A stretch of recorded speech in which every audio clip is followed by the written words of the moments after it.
We had partners that are implementing at local level. We had those at national. We had the regional level as well. So that was our composition. But at local level, they've been able to make allies with different local leaders, and this has led to a lot of influence in policy.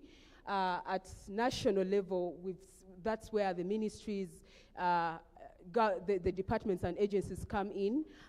Building allies has led to change of different policies.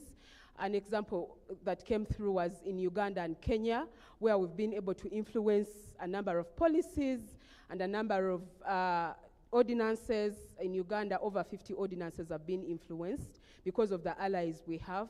But also, we've had girls in Kenya and Uganda sit at different committees. Yeah, and that was really powerful because as we leave, as the program comes to an end, we know that we are leaving footprints behind because we have an army of girls and young women who are going to change the narrative. They are going to be able to go in, they are already there.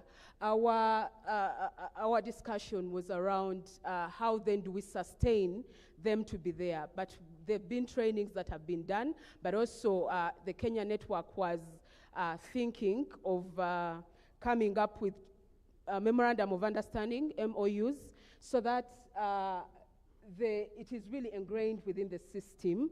And for us in Uganda, we've done that already. Through the policy influencing, we've made sure that there are some sections that speak to that.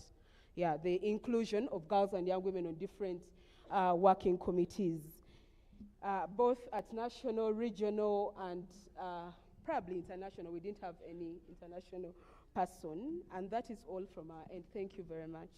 Thank you so much, Sophie. So you've done a good job of really dissecting all the best practices identified in the 3 implementation domains. In the social-cultural domains, you mentioned that really engaging the community and celebrating indigenous initiatives that resonate with the community there to be one of the best practices. In the CSO, movement building, and also creating linkage and networks for the GIWs, and in the institutional domain, you've mentioned identifying allies at different levels and really creating that, that linkage and that relationship with these institutions in order to also have impact and sustainability. So just an FYI, all the table hosts will be sharing their notes, and I'll be able to compile them and share them with you. I know some of you are asking to have all the notes because this is, really to show what She Leads has done in all the implementation countries and all the implementation areas throughout the last 5 years. So I'll be sure to do that. The next question goes to Aidan. So I want you to reflect on the areas your table peers have identified as loopholes or where they felt like She Leads could have done better. And I want you to focus on the internal loopholes where they felt like either the project could have done better or the project has kind of failed in meeting its objectives, either in supporting GIWs and their groups or having like an effective implementation. Okay. My name's Aidan Sisai. I'm from Ethiopia. I'm from the Yellow Movement.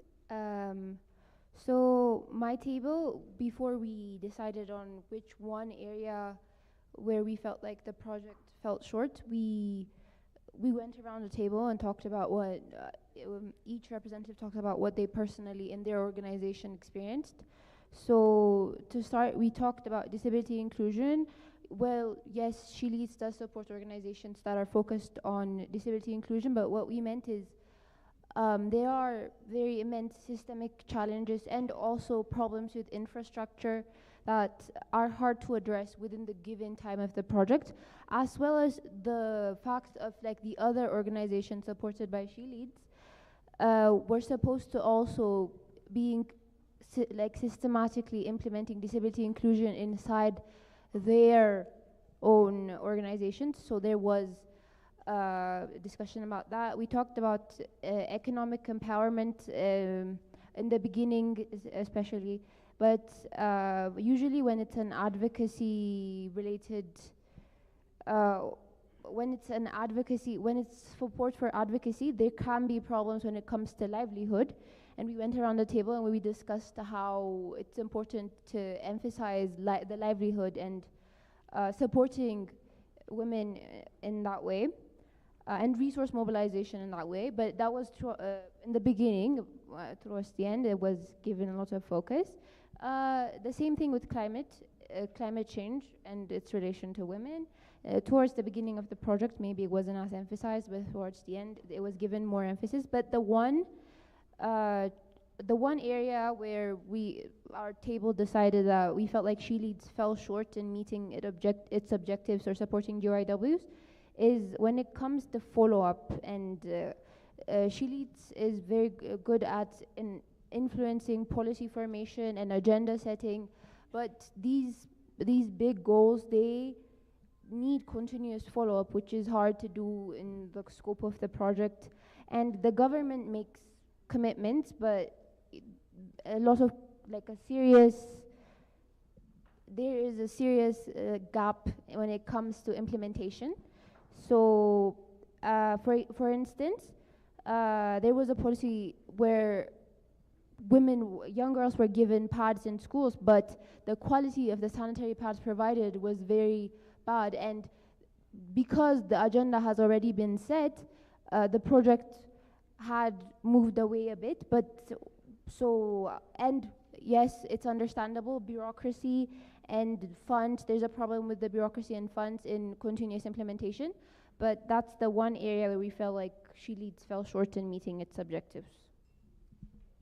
Thank you so much, Aiden.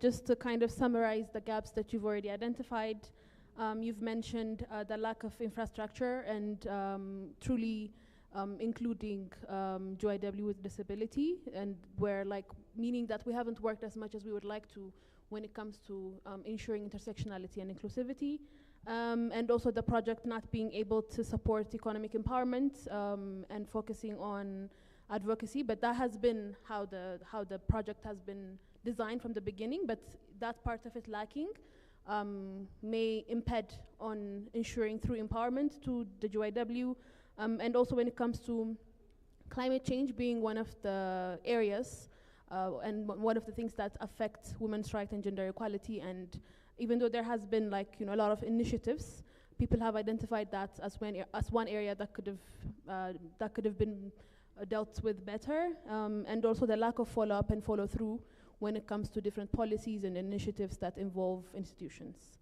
So Mugeni, I'll also give you the opportunity to identify any other gaps that your table peers may have been able to relate to you.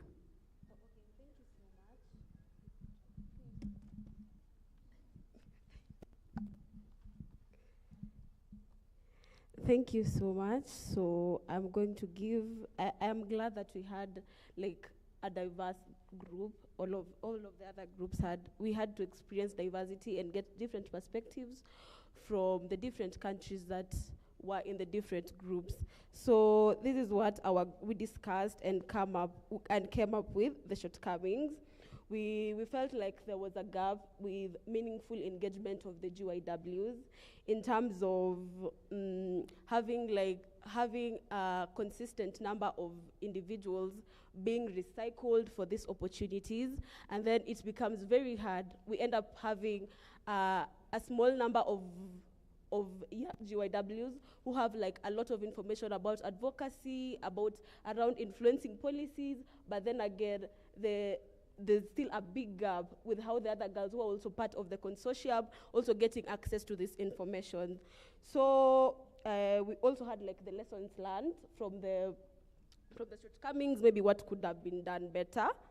Yeah, the recommendation was cascading information to the other girls so that there's no disconnect. So maybe we understand that there might be, maybe there's a lot of bureaucracy and also shifting in priorities in terms of implementation, but what we would recommend is that if we have a number of girls who go out and represent the other young women, other young GYWs, under the consortium, maybe we could have funds and resources being put out so that they're able to also cascade this information to the other girls, so that we are able to close up that gap. We don't have individuals who are way empowered and have information on influencing policies and also advocacy generally, and then we have other girls who are lagging behind. Then the second one was authority without power. We are trusted to have authority. We are given empowerment. We end up being very empowered, and we are able to make decisions. So our plea was that the consortium maybe could just allow us maybe to be able to be at the center of running these programs, give us the power to also take part fully in the implementation of the programs. Let us be the ones who are spearheading the programs, yeah? And then the last one was, thank you so much. The last one was transparency in the selection of girls at the representation, and transparency in the selection of girls representation at the global spaces. Yeah, we do not want to have a situation where we feel like there are people I'm thinking of a way to put it out better so that I'm understood and my point is across. Yeah, we don't have like, from the implementing partners, we don't feel like there are they are playing favorites, like in terms of having one person. Kind of aligns with the first point I mentioned earlier, having individuals who are constantly getting access to the global spaces. If one individual can get a chance to attend 3 or 4 global convening, I feel like it is also possible for the opportunity to be shared among all the other girls, so that no one feels left out.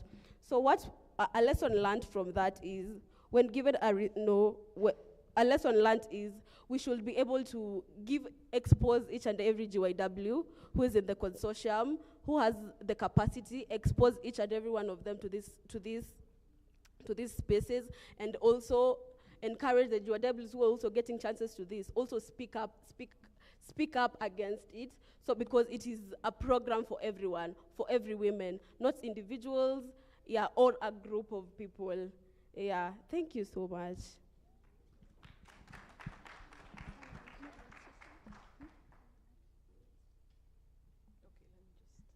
Thank you so much, Mugeni, for that reflection. And, because we wanted this to be a space where we would also be able to hold each other accountable, not just, of course, we focus on the best practices and what has worked well, and so much has worked well, which is why we're all able to be at this point. But it's also good to mention that the loopholes and the things that we may have overlooked or missed, so that we learn from our mistakes and move forward in a better way. And so most of the gaps that you've identified focused around meaningful engagement or meaningful participation of GYW. We see this word or this phrase flying around. We hear it everywhere, like meaningfully engaging, meaningful participation, but what does that actually entail? Same with the word empowerment. What does it actually mean when we say that girls and young women are empowered, or we're empowering girls and young women? And so you've mentioned that your group peers have feel that there has been some loopholes with regards to meaningfully engaging GYW, and that may come with the other side of it, which is allowing GYW to also build expertise, because if we are sending the same GYWs to these opportunities, it will allow them to kind of build an expert in that area, so that they can be able to reach a leadership position. But that also needs to be balanced with allowing opportunities to go to all the GYWs. And one of the recommendations that you've mentioned is making sure that the GYWs that get these opportunities are able to cascade the skills and the lessons that they've learned to their peers.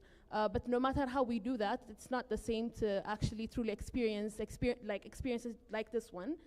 If you go home and you are like holding a meeting and telling all the GYWs in your groups that you've learned this and you've learned that, it doesn't have the same effect, but making sure that that effort is there, and like even all the GYWs and all of us in this room, making sure that after we go to our home countries, we gather the GYWs within our organizations or within our initiatives, and making sure that the information and all the discussion, the conversation, and the exposure that the GYW get here is cascaded to the GYW at home, because we're all here holding a space not just for us, but to all of the GYWs within our initiatives. So that's one of the gaps and the recommendations. And also the other gap was authority without power, which I really like the phrasing of that. And that's also included, I believe, in the, are we like meaningfully engaging GYW or not? And that also means that we're saying these GYWs are empowered, and She Leads has empowered this number of GYWs, but what does that truly mean? Are we just giving them nominal power, or we're like telling them that they're designing these projects, they're implementing it, but are we allowing them to actually be put in decision-making positions? Are we allowing them to take risks? And are we allowing them to fail even and learn from that? Yeah, so thank you so much. Ilham, you said you wanted to add something on this question before your actual question. Okay, I'll give you 1 minute. Not add, but I want to emphasize on what your group has discussed. Sometimes I have seen cases where earlier, like yesterday in the wellness session, we were discussing about introverts, extroverts, how there are different kind of wellness activities for them. But one thing that I have discovered is that sometimes even to get the opportunities, the introverts are pushed to be extroverts so that people really know them or increase their visibility. So I think even when we are designing these opportunities, we have to accept that even though they're introverts, they can be engaging one-to-one communication and also showcasing their workers, but we need to emphasize that even though they're introverts, we have to accept that, and opportunities should also be done according to that. So. You have something to say. You're sharing the meme. All right, thank you very much. I wanted to add something in relation to constantly selecting girls in the same spaces. One is that sometimes these girls have positions, like the Pan-African GYW board. So that question has come to me as the coordinator several times. Like if you're the UN representative to Uganda, they may not select a girl to go to Geneva who is not a UN representative to Uganda. Do you get me? Like it would be very difficult because these girls they train, they go into trainings, they are trained on how to engage at different international levels, and before that is done, all coordinators will agree with me that there's a selection process that happens, and we are not even part of it. I'm only informed on who is selected. I don't participate. Like there's a call that goes out, people apply, and they are selected, and they go into the trainings. And of course, we have the lifelong learning aspect of girls building the expertise that you've talked about. They build the expertise, but what we've fallen short is being able to replicate that information. As Uganda, we realized that in 2023, we usually have the planning meetings, so we realized that we are not doing well in that area. And what did we do? Like this is what we can do. So we have the Mentors Forum that we started. So the Mentors Forum has girls and young women that have been exposed at different levels. Like you've gone out, you've been to this country, you've been in a certain space. It doesn't matter whether it's global. It can be a local space, but you've engaged with the highest rank in the country. Like Shamim engaged with the president of Uganda. I've never met the president, by the way. But Shamim, our GYW with a disability, engaged with the president, and she's part of the Mentors Forum. So she can be able to share that experience with other girls and young women, and they have days they meet. I only get reports on how that is done. So we've been able to ensure that information is replicated to other girls and young women. Yeah, even those that don't have phones. We have Bala Emma that is representing girls in Karamoja. So she also makes sure that girls in Karamoja who do not have internet are able to get all that information. And my team in Uganda will agree with me. We are very strict at that. If you come for an international engagement and you don't give feedback to the girls and young women, you have to, the country network summons you. Like, you have to report to the country network on why you're not giving information to the girls and young women. It's very serious. Yes, thank you so much.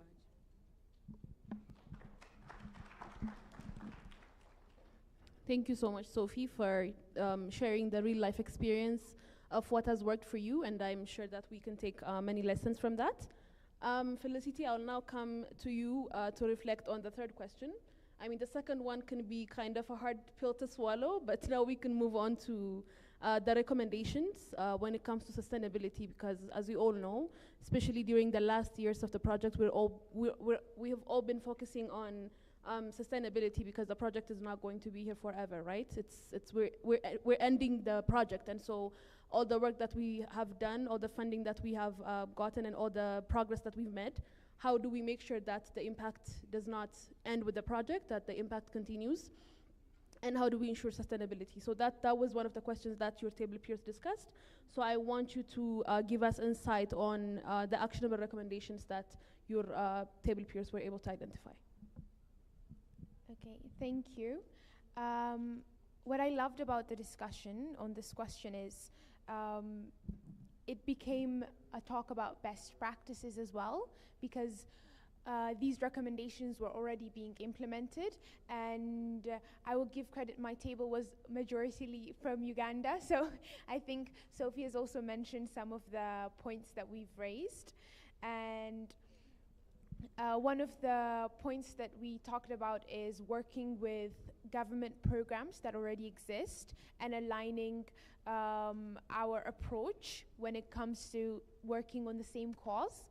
And this also goes hand in hand with formalizing and having local governments recognize GIW groups and take ownership of them.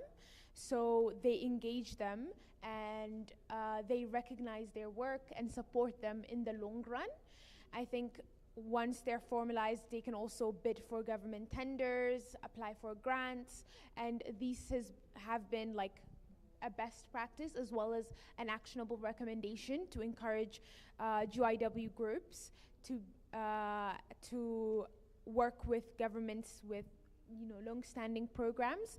And we also raised about this working with CSOs as well, because there were GIW groups that were involved with coalitions like Girls Not Bride was mentioned, Girls Not Brides was mentioned, and I think in Ethiopia as well there is aligning with different CSO coalitions and groups who have long-standing programs, and GIW groups being recognized and members in those groups, so that once the project ends, they can continue being engaged. And another thing is integrating, Sophie mentioned integrating GIWs within local and regional administrative positions, leadership positions, and as well as CSOs as well, because I know New Millennium is also trying that in Ethiopia, is having girls and young women be advisories to different CSO boards, even UN Women and different big intergovernmental organizations, having girls and young women be integrated in those, so they can make sure the door stays open for girls and young women to continue engaging in after She Leads ends. And another thing we talked about is how important it is to continue strengthening the regional movement we have built, because we have built a very strong regional movement, and the movement does not disappear once the project ends, to ensure that we stay communicating and we stay aligning our projects with one another, and to ensure that the regional movement continues on and we continue to engage with regional bodies as well. And we have already national groups and systems in each of our countries, but we also have those integrated with maybe the Pan-African Advisory Board or different areas and different festivals. We've created different groups, and we can make sure that those groups stay active and stay strong in linking each country's work and making sure we stand united when we move forward.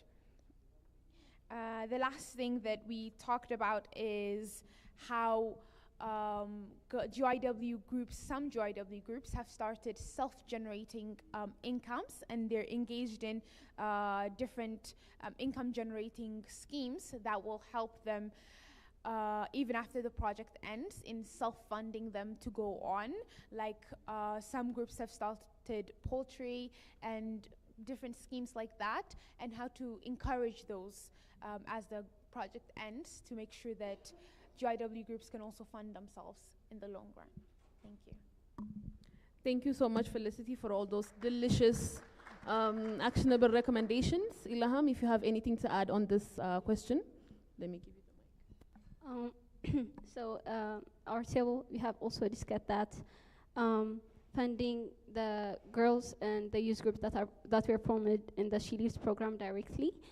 There has been cases for the pooled She Leads grants, but also having an additional funding that were programmed during the first phase.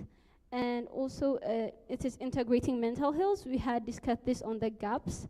Mental health was not mostly touched in the She Leads project, but a lot of girls had been mentally drained, mentally affected due to some kind of advocacy work which they were doing. So integrating mental health in the She Leads program was also recommended. And the other is that to ensure commitment from the government in their policy frameworks after the She Leads end, ensuring that the governments can also be inviting the girls in their policy discussions. That was also been discussed. And there had also been cases in some countries where the government has invited the She Leads participant, the girls participant in their policy framework discussions, though they might not have been engaged directly in those discussions. The other was giving technical support for the organizations that were formed. For example, there are a lot of requirements such as like grant writing, and also even if the other organizations want to give fund to this organization, they want to ensure their trust and the transparency that these youth groups could provide to them. So giving technical assistance in grant writing or other kind of sustainability issues. The other is to make the youth groups formed in the She Leads program to be registered. There are a lot of groups formed in the diverse countries, and to ensure that these groups, if they have the capacity and if they want, to support them in registration processes. And the other is that the gaps, this is also the gaps identified, but also for the recommendations for the sustainability, that country groups don't know the other country youth groups that are performing their work. For example, Ugandan groups might not know what the Ghanaian youths are doing in their projects, what they have been engaging. So getting this linkage in what other countries groups are doing is also one form of sustainability, because we can ask for support or collaboration in the future.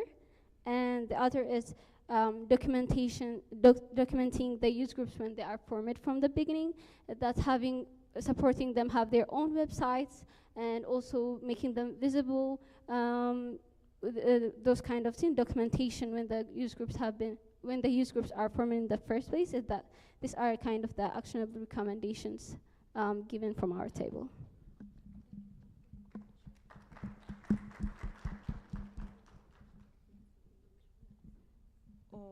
Just a quick one more recommendation that I think is vital.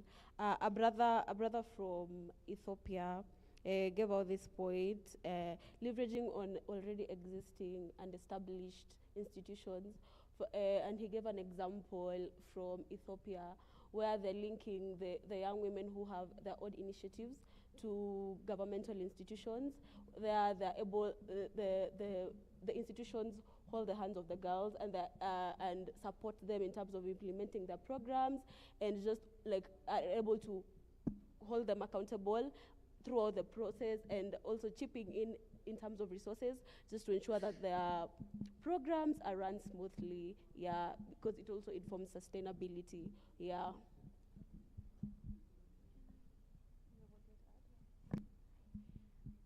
Yeah, I think what I want to add is maybe sort of a question to throw out, because there was a worry of, once the project ends, how will the girls and young women continue get information? That part was very critical, and because there are girls and young women that are capacitated and that are ready to engage with government institutions, but once the project ends, can the flow of information on different activities that are happening continue for the Girls and Young Women to continue to engage in them? Because sometimes different opportunities to engage will pass by before Girls and Young Women even know about them, and they cannot be engaged in them. So how can we make sure that that sustains? Thank you so much, everybody. I mean, you should all clap for yourselves, because all these ideas came from you, and these were just we were just facilitating the conversation and presenting what has been already said. I'm getting a lot of eyes from my left side, and they're telling me that we're running behind time, but we'll make sure that you all get all the notes compiled from all the table hosts. Thank you again.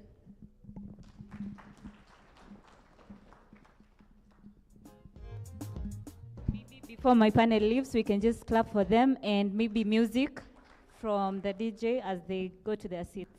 Thank you so much.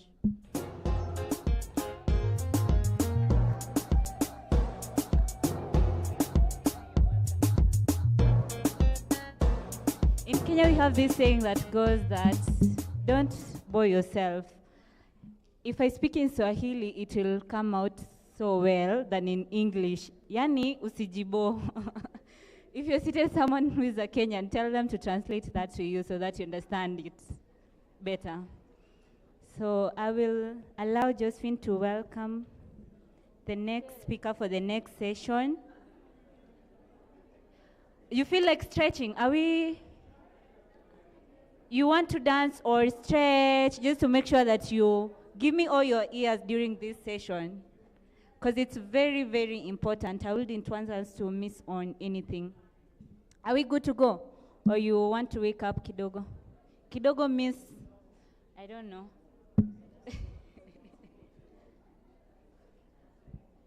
I can hear some mamas, but I don't know what we are saying, so.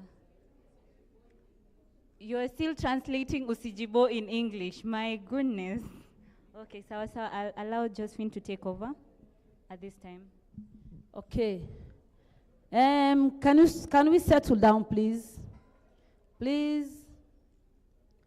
So we're gonna have a strong she leader, okay? So next on the activity is how to advance the implementation of Maputo Protocol and strengthen GYW's rights and gender equality. So it's going to be a presentation of the MPSI rapid assessment results in East Africa, and interactive discussion and question and answer. So this individual wants me to emphatically say that she's a youth and gender analyst for children. Are we okay? Are we set to receive her? So let's welcome Madam Agnes Hira. Woo! Thank you.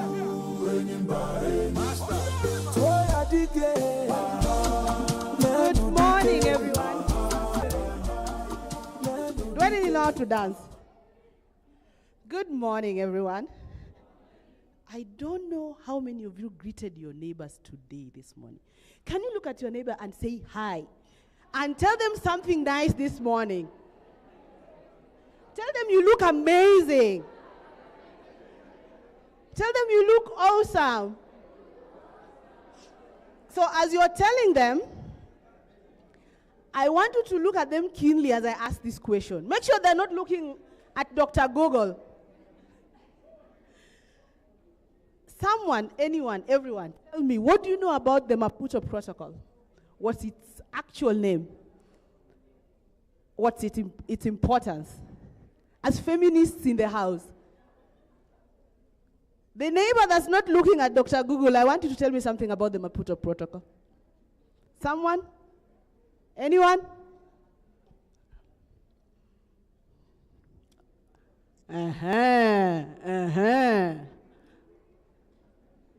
See the way they're laughing. Woo-hoo. Anyway, that's why I'm here.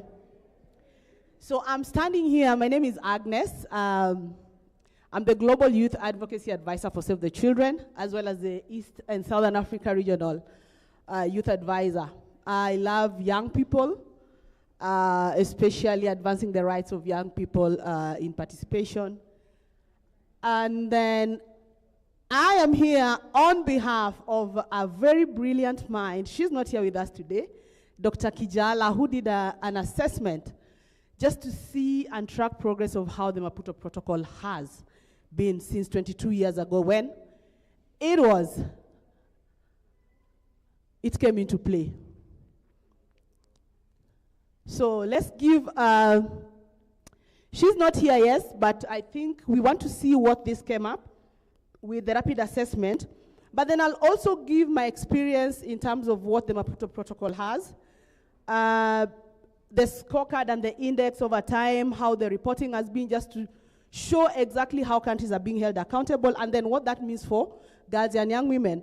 And then together we will look at those gaps and challenges, and of course, give our piece in terms of how we'd want this to look like in the East African space, right?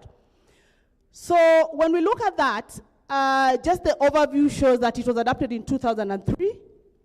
So that's quite a number of years. I think for those who are born now, they are here. Some of them are here. We love you. Some of us were already born, but then we're happy to have you since the Maputo Protocol came, and you also came. You came with it. But then, remember, this is one of the most ratified instruments in Africa, with 45 out of 55 states having ratified this. That's not something that is cheap. That already tells you that it is something that is really, really important, not only for women and girls, but for the world over. Why? Because when you see the level of how this has been ratified by the countries by 45 of the 55, that tells you that the countries are really committed to seeing this come into play. But then when we ask, what has been the impact?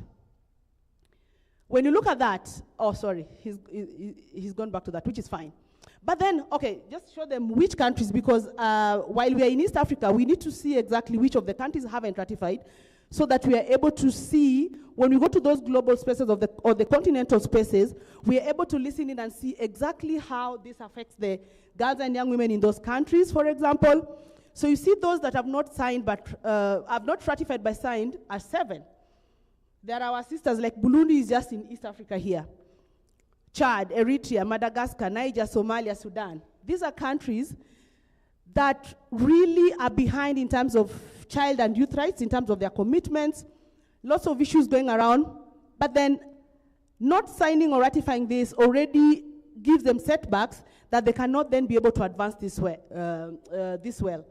When we look at the next slide, I talked about the impact.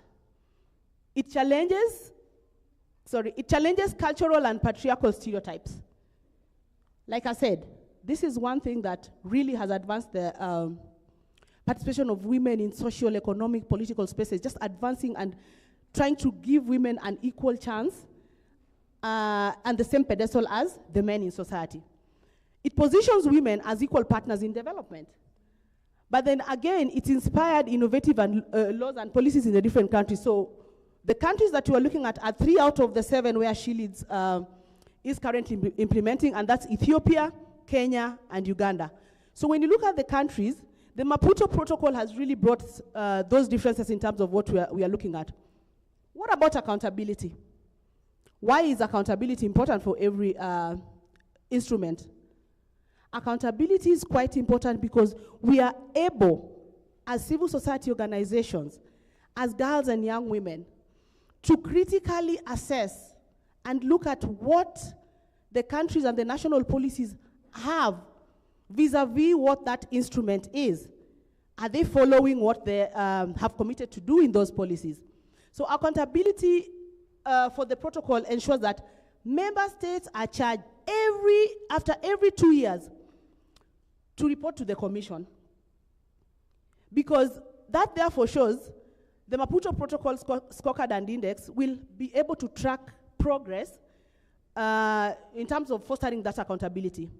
But then, you realize that not many people have come to realize in the advocacy and policy space, most of the African countries, will always report to the global instruments, but forget about the continental and the regional instruments, which are quite near to where we are and actually the space where we live. You'll find they're reporting to the periodic report, they do the periodic reporting, the universal ones to the CRC, for example, but then forget to even report to the African Charter on the Rights and Welfare of Children, for example, the African Youth Charter. So those that are really near and close to us that mirror the local context where we exist really begs the question of why that. So that will come at the point where we are having an open discussion just for us to critically think about why does this then happen. So quite a lot of challenges because there's a lot of entrenched cultural and religious practices. You know, this goes without saying that most of our laws, even national policies, lots of reservations come into play, even for the protocol. You'll find the different countries, even the three that I mentioned, they have different reservations. And the minute a country has a reservation, that they have a reservation on Article 21, for example, of the protocol, that they append their signatures and they are ratifying, but they're saying, this article, for example, we will not be able to commit to this, even though we are signing to this. That already puts the children, girls, young women at a disadvantage, because once a country ratifies something with a reservation, it means that it is not accountable. Whether a policy exists, they will not put resources, they will not put systems into play that will take care of that because of that reservation. And you cannot hold them accountable. You cannot even point them. You cannot even take them to a court of law because they'll say, we signed, but this was a reservation. So you understand why even as we engage with our national level government and policy makers, for those who are here in this room, it is important to have those constructive discussions on why those reservations are proving a hindrance and a setback to the development of girls and young women, or whatever it is that instrument is on about, okay? So usually when you look at the gaps and challenges, try looking at some of those reservations, what they mean, and what it means to advancing the rights of girls and young women in whatever that you do whenever you're going into different discussions with policymakers. Then for the state reporting on the Maputo Protocol, there's Article 26 in terms of saying that state parties must implement the protocol at national level. That means while we have 55 states, 41 of which have ratified, 7 haven't, for the ones that have signed and ratified, ideally, each of them needs to mirror that instrument so that when we are doing the MPSI, the scorecard and index, like for this assessment, when we look across that, we are able to have a comparison that is saying country A, B, C, D, and E, in terms of this article, they are playing, as in there's the common ground. But the minute we leave that to each boundary, national boundary, to do as they please without being harmonized, believe you me, even when you go into those rooms at the AU level, the reporting will be so different, you cannot compare anything, you cannot even have something to really peg your argument around. So it's always important that when we look across those, let's try and see where the gaps are in terms of harmonization, that they are mirroring the same, and the countries are sort of implementing similar, sort of, the laws and bills. And then I come to the current compliance. Oh yes, civil society, us here. We can submit shadow reports. What are shadow reports? Whenever countries do the state party reporting to the Commission about their implementation or what they have done towards implementing their short, medium, and long-term goals about an instrument. So state CSOs like us are usually given a corner somewhere. So as they report, we listen. Then we also have our alternative reporting that says, agrees, either disagrees, or says the gaps of that national government. So usually when Kenya will be reporting, the civil society representatives from the different organizations in Kenya have to be there. It is important for them to be there to listen in and compare notes in terms of what they know, what's happening on the ground, and what the country is reporting. So then that helps the commissioners to really understand, is the national government or the representatives really giving us a clear report or an honest, candid report about what's happening in that country. So civil society, always when you get a chance, please, never miss a chance if you can to be part of those reporting processes, because you're the ones who act as the watchdogs and really bring back the report and even support the national governments themselves in terms of capacity, in terms of just even for them probably noticing what could be missing that you could be privy to help them with that. So there's a lot of current compliance issues, yes, that means that that include women rights in the Article 18 of that charter, but do not meet the AU guidelines. Sorry, there's a bigger report that I think the team here from the consortia have this report that we'll probably share with you guys to really critically look at that and understand more about what this has. So next one. What is the purpose of this scorecard, the Maputo Protocol scorecard and index? It's about monitoring. It's about accountability. It's about just looking at how far are we in terms of advancing the opportunities for girls and young women in political, social, and economic, the different sort of aspects. But then we know that the framework to collect data and measure performance on the protocol articles is the MPSI. Because it was developed in East Africa, that was in 2021. 2021 from 2003, how many years is that? Can somebody do the math? 2021. Remember the protocol came into play in 2003 and was confirmed in 2005, right? So that's a long time. I say long because it took people like me and you here today to notice that there was a gap. Yes, this was a good policy, but then something needed to be done to ensure that we are really looking at how the countries are doing in terms of just following through with what they've done. So there was a participatory review by the State Department for Gender and Stakeholders, which was then designed to foster adherence to the minimum standards for gender equality. Next. So that is why the MPSI came. But the overview of why the MPSI, remember during the COVID-19 recovery, that is when this happened. 2021, COVID had just happened. I mean, terrible things were happening to girls and young women the world over when they were indoors. You know, all those things that came into play during COVID-19 for girls and young women. But it's still relevant today. So in anything you do, an initiative that you start, go at that initiative with the full force, because you never know when or what it will come to do in terms of that. They started that as a COVID-19 recovery sort of a plan.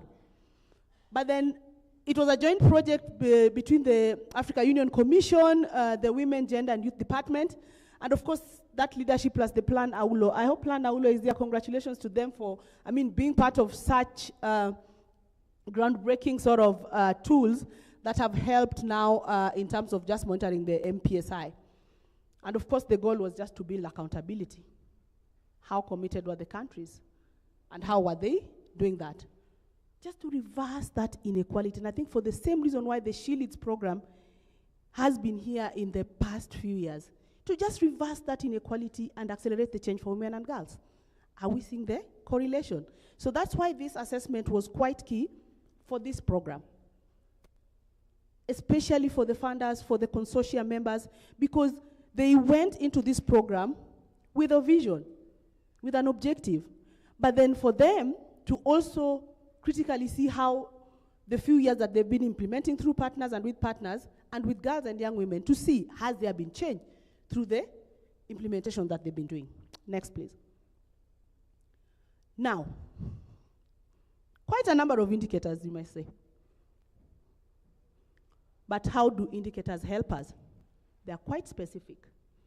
Because you'll find an indicator will look at maybe the GBV. Another one will look at probably access to education for girls and young women. They'll be so different. None of them is similar because they look at very different pieces. You'll find that some of them will look at issues around the FGM, for example. But then there are 226 from the 25 articles of the protocol, and they are grouped differently. But then looking at the themes, similar things that over time we've been working around in different programs, in different projects to really ensure that girls and young women are having access to and being supported to have access to. So looking at those themes, nothing is quite new in terms of, for anybody who thinks something is new, please flag it when we'll have our discussion so that we can able to go more into those different themes. Next. The methodology for the MPSI. The scorecard and index, it evaluates laws, policies, like I said, strategies and programs. But then there's a binary scoring where we are trying to look at, in Africa, at least 30% of the threshold, just even chances being given to girls and young women. We know that happens in quite a number of national level governments that they're really trying to implement, but it never reaches the 30%, honestly. I don't know which country does. We could do a rapid check on which country successfully implements that 30% threshold. Kenya is trying, but I don't think it's still there. But then, they're calling it user-friendly for governments, NGOs, and experts and donors. Yes, because it really helps them to see firsthand if they're doing it right, where they're missing the point, and stuff like that. But of course, the target users is us, the member states, the commission, the agencies, everybody who works in the space of girls and young women. Next. So you are free to critique that, to look at it, and probably to also help you in different ways to ensure that that is helping your work in terms of advancing the girls and women rights. There's been capacity enhancement for the national level governments, especially for those that have signed and ratified. So it was adopted by the AU Assembly. Remember, this is something that sits at the AU. During the 40th summit, after them, it came into play in 2021, a year later, which is good progress. So then, still the same, the key stakeholders are like the target users, same thing. Next. For the program, so once that was done in May, the program was done and launched in Nairobi, and then definitely they had objectives to train, different participants came through, and of course the training topics, if you look at that, there's a lot of human rights framework and international instruments that went into that capacity building. The reporting generation guidelines, writing a standard Maputo protocol report, because the people who sat in those trainings are the ones who do the reporting to the AU. Next. So that capacity building was quite important because without it, they are not able to really see and implement how the MPSI would work. Of course, then there was the follow-up engagement, just to ensure that those that got the capacity were able to really focus on addressing the overlap between the Charter on Human Population and people, the African Commission on Human Population and Rights. I think that's the right one, yeah? The AU things are quite many, so I hope I got that right. And of course, that reporting. After that, in terms of the state reporting and the key observations that I've seen that came from the rapid assessment, there's an overlap between the ACHPR reporting process and the scorecard and index reporting. Both of them require assessing progress on women's rights. So where do we draw the line between the MPSI and where do we start with the other one? So the point is, while both tools are valuable for tracking that transformative potential of the protocol, clarity is needed on distinctions between the processes so that we are not double reporting for the same thing and thinking is for the other between them, or how each contributes to effective monitoring and implementation. Next. So the 3 countries, back to the 3 countries in terms of progress. I won't go into the background. Yeah, I won't go into the background. No, just move. I won't go into the background of that, but you can see that as I talk about the reasons for ratification.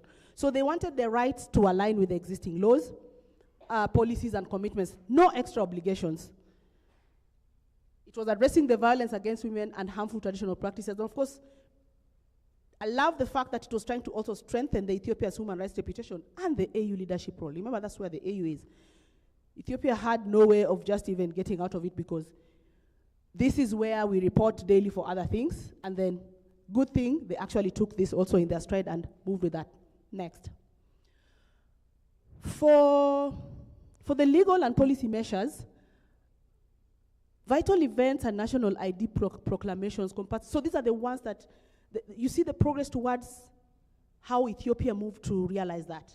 So when you look at that, you realize that really some countries are doing excellent, while others are really lagging behind. They have food security programs. They have national policy on Ethiopian women under revision. You know, they have the draft gender-based violence policy. So at least things being done in line what the vision for the protocol was at Ethiopia level. Next. The political and economic empowerment, you can see that different economic initiatives. I think we can move to next. There was one, just go back, the she leads. There was a first female president elected in 2018. Wasn't that nice or nice? Can we clap for that? Because that was something that had never been seen. So at least we could see that while they even did that, they went a step ahead to ensure that there was a woman who was elected. So that was really good. Something that I think needs to be emulated in the other countries as well. The next. When we look at recommendations for Ethiopia, which again we'll go into different from this, we could do affirmative action and equality in terms of just to help monitor temporary measures for sustainable, substantive equality. Issues around data and research, I think, use more CSO-generated data to complement statistics because they complement each other. And of course, legal reform. But then there's also protection and justice. So just looking at this, finalize child maintenance guidelines, ensure accountability for conflict-related sexual violence. So these are some recommendations that we're seeing in that Ethiopia that needs to be probably strengthened. And we go to the next country, Kenya. For Kenya, we look at, next please, we look at what Kenya has done. Kenya has also come a long way in terms of trying to really realize the Maputo Protocol. Different backgrounds when, and with reservations. You see the reservations. Just look at those reservations vis-a-vis the countries that we are talking about and see what the reservations are about and how that hinders then progress towards the Maputo Protocol and advancing the lives of girls and young women. And then reporting and coordination is coordination by the Office of the Attorney General and the Ministry of Public and Service and Gender. But of course, there's the National Committee on International and Regional Human Rights Obligations. So at least we are seeing something happening. And then they don't have overdue reports. So that tells you they're really, Kenya is really trying in terms of just adhering to the 2-year reporting that the scorecard is about. Next. In terms of key implementation, they've already advanced Vision 2030 through that, SDGs, the AU agenda, and of course civil society. I say we come strong. 2021 joint stakeholder shadow reporting.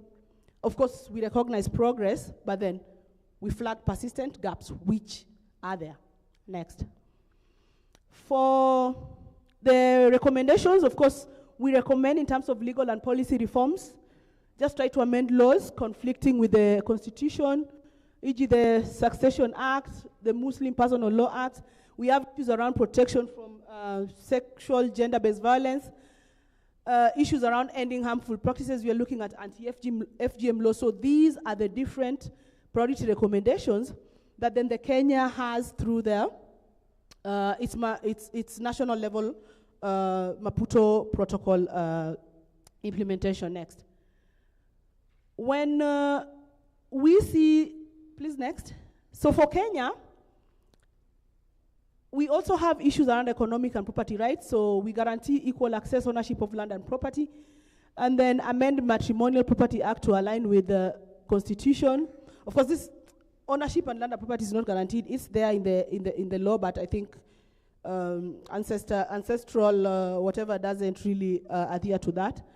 And of course, we're talking about health and reproductive rights, something quite important, especially for girls and young women who are here. Of course, all the others are equally important. So when you look at that, implementing court decisions, these are things that still needs to be tightened. And now we go to Uganda in terms of what Uganda has. So for Uganda, next please. For Uganda, we look at its journey under the Maputo Protocol. But then they also have reservations. Be keen on those reservations. Look at what they talk about and what it means for your work, for your daily activities. There's the issue around legal and policy framework. There's the institutional mechanisms. So all this journey for Uganda is critical for how it's able to implement that. The next slide also talks about more journey that Uganda has. Next, please. So it talks about education and girls' rights, policies and guidelines on gender in education, menstrual hygiene, all that. Affirmative action at tertiary level continues. So small strides, but they're going a long way. You can't do it all at once. But then ending GBV and harmful practices. So there's a lot of legislation and shelters in all regions. We have family and property rights, succession. So all these things, at least, they're really showing progress in terms of how and what the vision of Maputo Protocol was at the continental level. Next. Before I conclude, the next one, please. Before I conclude, I would want us to think about what are the gaps from this, what I've talked about. What are the gaps? Next slide. Let's pause and have an open discussion. I think the mics can go around to what we are going to be discussing. No, just move from this. These are still the journey to Uganda. I don't have to speak about them. The next one, sorry. What comes to mind when you look at all this progress that has happened, and how do we want to propose in terms of what still needs to be done, what can be done? Pose that question for the plenary. Yes. From just that overview, the journey, how the MPSI came into play, what needs to be done to close that gap between the MPSI, the member states, and girls and young women in realizing our rights to holding the state parties accountable? What are your thoughts? Somebody has a different mic? Thank you so much for your presentation. It's actually beautiful to see that Uganda was used as one of the examples. Yes, all these things are happening. We have the vice president as a woman. We have the speaker of parliament as a woman. We have the prime minister as a woman. We have affirmative seats taken up by women. But from analysis, I believe most of these things are not to actually meaningfully engage the women. It's just to show the numbers, to tick off the boxes. So there is a lot of advocacy that still needs to be done around certain things. For example, I mean, to be a vice president is a very good thing, but what more can you do without the upper hand telling you what to do? And then the other thing, I do not know if, because I'm sure the Maputo Protocol has a whole article on how reporting should be done and how to hold countries accountable. From that level, I don't know if it's the AU or something like that, can they start to trickle down these, enforcing that, making sure that these articles that talk about reporting, that they happen? Because we see these protocols coming out, but then less is done to follow up on the implementation. I would expect that such a thing is coming from them who sat in that room to decide. The analysis is actually coming from someone, an individual, and it should be coming from them. So there is a gap on monitoring the progress from that level so that national, countries can be held accountable when it comes to reporting and following up on these articles. So there is still a gap on that, and it should come from the AU. Thank you so much. There's a hand here. Oh, 1 minute. There's a hand here, then we'll go there, and then here. She just said some of these things are actually just tick box exercises. Do we agree with that? Because it's just about, like when you talked about the 30% gender, threshold. It's about saying, oh, we did this. But it's about, I think the girls here talked about having authority without power, right? Sure. Okay, first of all, I thank God for this day. Thank you for this opportunity. My name is Wakora Shamim.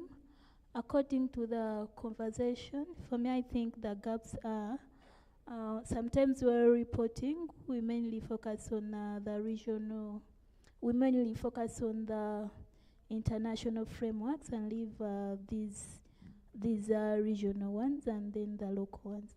Then also, second, I think we also need to look for a way of getting how to intersect these frameworks that we have, like looking for how they connect the different frameworks. Yeah. So just not to look at the regional, yeah? Shamim, thanks. So Shamim says we need to look at how those things intersect so that we are not looking at sort of regional voting blocks and just voting for the sake of voting towards getting somebody into office or power, right? Thank you. Let's clap for Shamim, please. There was someone there. Yes. Yes.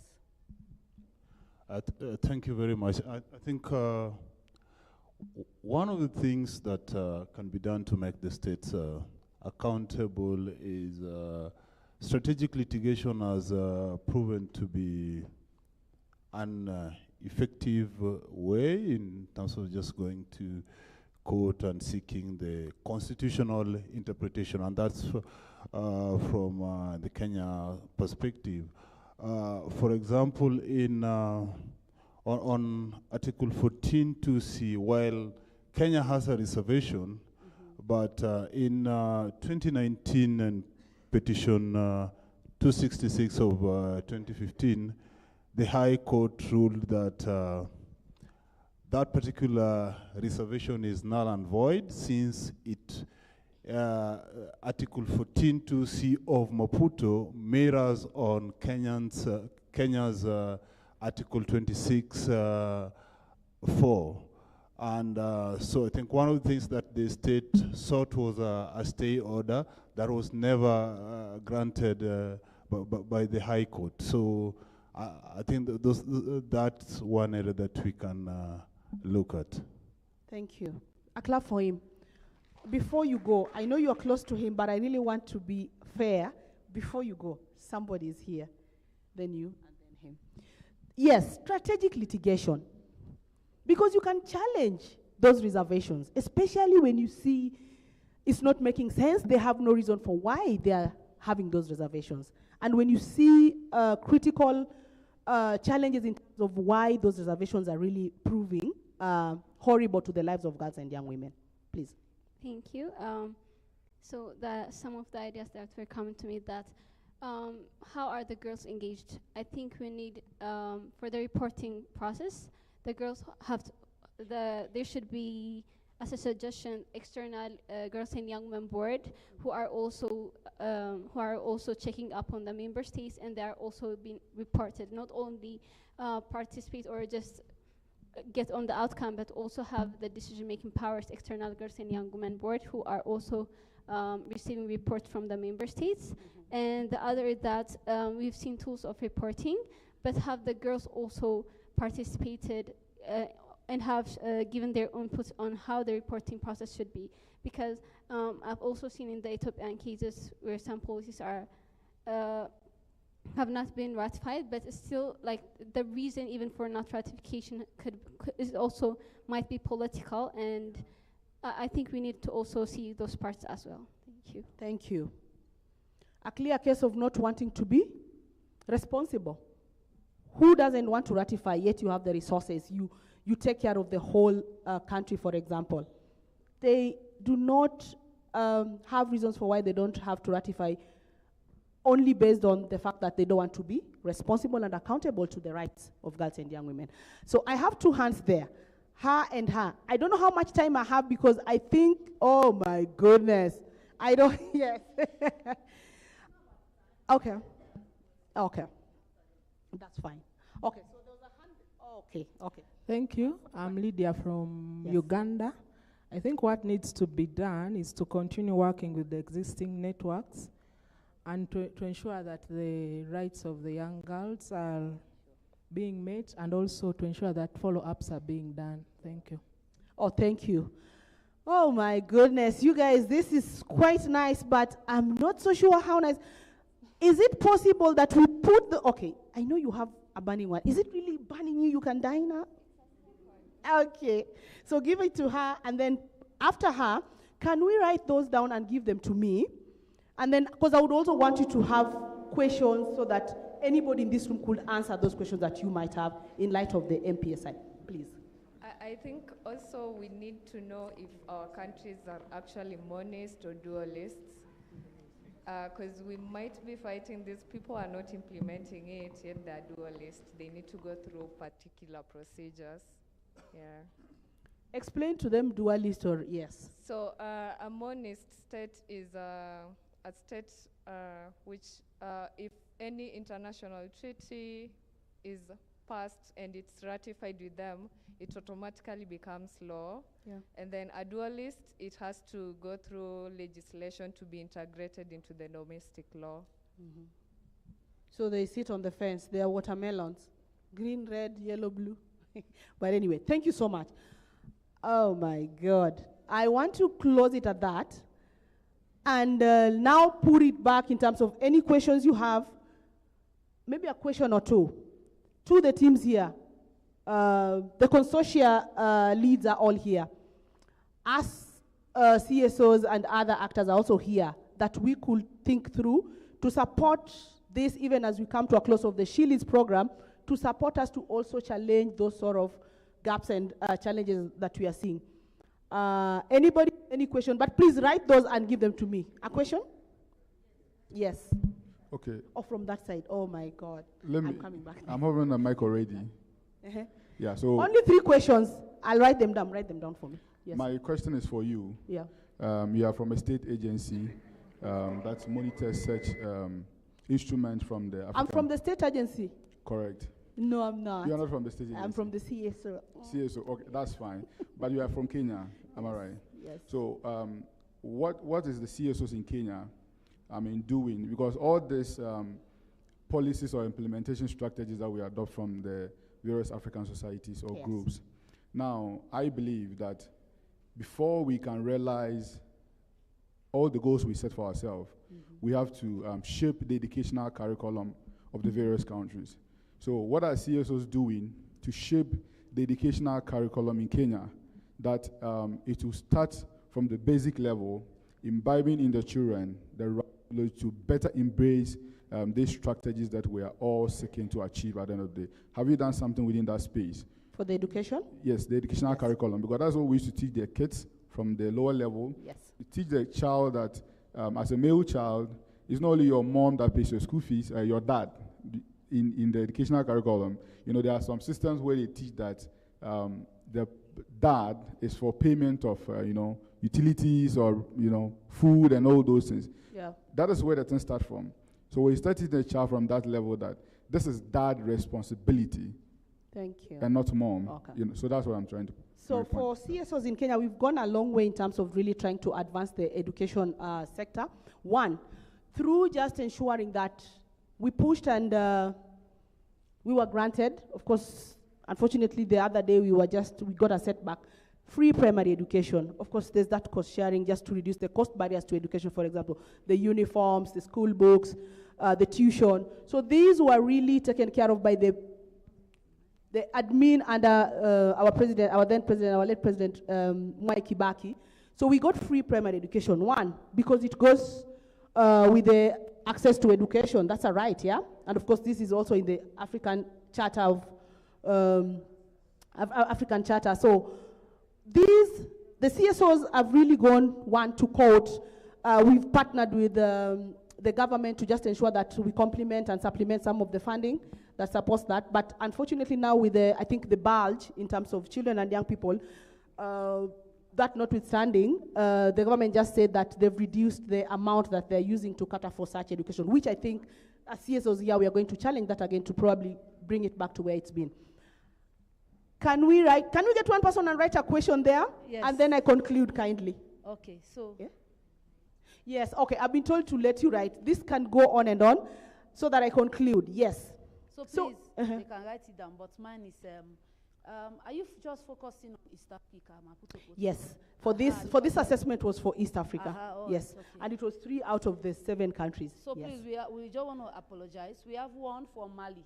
Please. Oh, yes. Just one. Okay, please.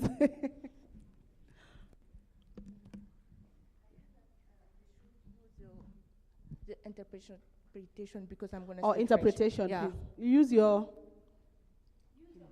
Yes.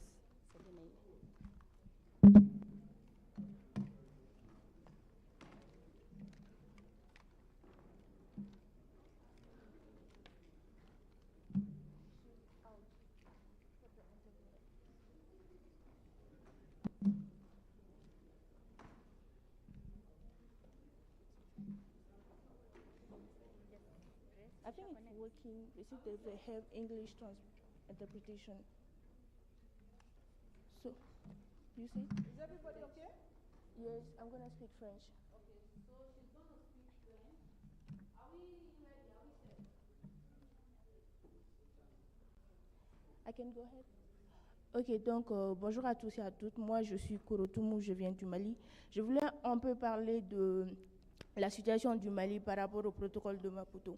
Nous avons mené certains plaidoyers au sein de nos communautés et également sur l'ensemble du territoire malien. Et pendant ces périodes-là, de 2012 à maintenant, il y a certaines crises qui se sont passées dans notre pays. Donc, ce qui a fait qu'il y a eu une instabilité politique. Et maintenant, le gouvernement actuel qui est là, a fait une relecture de nos différentes lois, notamment le code pénal qui était là. Ils ont révisionné le code pénal et ils ont adopté un nouveau code pénal en 2024 qui prenait en compte certains aspects qui n'étaient pas pris en compte dans l'ancien code pénal, notamment les questions de violence basées sur le genre. Et le nouveau code pénal qu'on a maintenant, il y a une partie qui est spécialement basée sur tout ce qui est question de mutilation, que ce soit pour filles et garçons, tout ce qui est question de gavage, parce que au sein de certaines de nos communautés, on gavait les jeunes filles pour qu'elles puissent atteindre un certain poids pour pouvoir les marier assez jeunes. Et également aussi, ils ont pris en compte le point de l'inceste aussi. Parce que dans certaines communautés, certaines ethnies se mariaient entre elles et au sein de la famille également. Et sur le point que quand tu te mariais dans une famille, dans certaines communautés, et que ton mari mourait, obligatoirement tu devais te marier avec soit son grand frère, soit son petit frère. Et ils ont pris en compte de leur compte ça aussi. Et par rapport à la suivi de la mise en œuvre du protocole au sein des différents pays, je pense qu'il est important que l'Union africaine même mette en place une commission. Parce que chez nous, c'est le ministère en charge de la femme, également certaines organisations de la société civile qui font le rapport. Mais chacun est concentré sur son pays, en fait, sur ce qui se passe exactement à l'intérieur de son pays et des problèmes qui sont là. Et ils ne peuvent pas prendre en compte la largeur de tout ce qui se passe et de tous les problèmes qui peuvent atteindre tout le monde. Il y a également le CNDH aussi qui est impliqué dans la suivi du protocole. Si au niveau de l'Union africaine même se mobilisait pour mettre en place ce point de suivi, des points focaux, ils peuvent choisir dans les organisations, dans la société civile ou dans le ministère, mais exactement mettre en place cette commission, en fait, pour qu'ils se chargent de faire la suivi, de partir dans les organisations de la société civile, prendre en compte les actions qu'ils font, les lacunes qu'ils ont, partir au niveau du ministère, prendre en compte ce qui se passe au niveau de l'ensemble du territoire, ça, ce serait bien. Et également aussi mettre en place des sanctions directes. Parce que les gens ont signé le protocole, ils l'ont ratifié. Mais dans beaucoup de pays, la mise en œuvre n'est pas effective. Tout simplement parce qu'il n'y a pas de sanctions directes, en fait. Si on mettait en place des sanctions pour les pays qui signent, vous n'avez pas seulement le droit de signer, de ratifier et puis de partir comme ça. Vous êtes dans l'obligation de le faire, sinon vous serez tenu de payer les prix qu'il faut, en fait. Donc, en gros, c'était ce que je voulais dire. Merci beaucoup. Thank you so much. Thank you so much. Yes.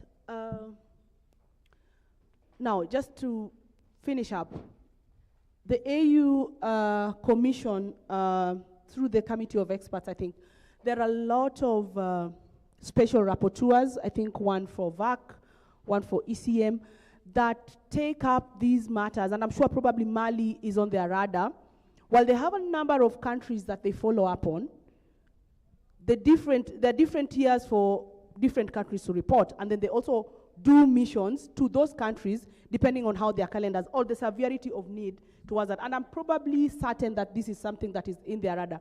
And for those of us who get that chance to go for state party reporting or go to the AU for the different pieces, from what she has said around Mali, while we don't only represent East Africa just because we are from East Africa, I think as CSOs, when we speak about issues, we speak about the continent at large. So please take that in terms of when we go to that space, when we go to the AU, and when we go to the committee of experts, just so that we support and push that agenda to say the glaring issues that are happening in Mali. But then I can assure you that this is in their radar, and they've probably done missions there to really follow up with that. But thank you for just highlighting that so that we are really able to follow up as CSOs and leaders who are here. Thank you.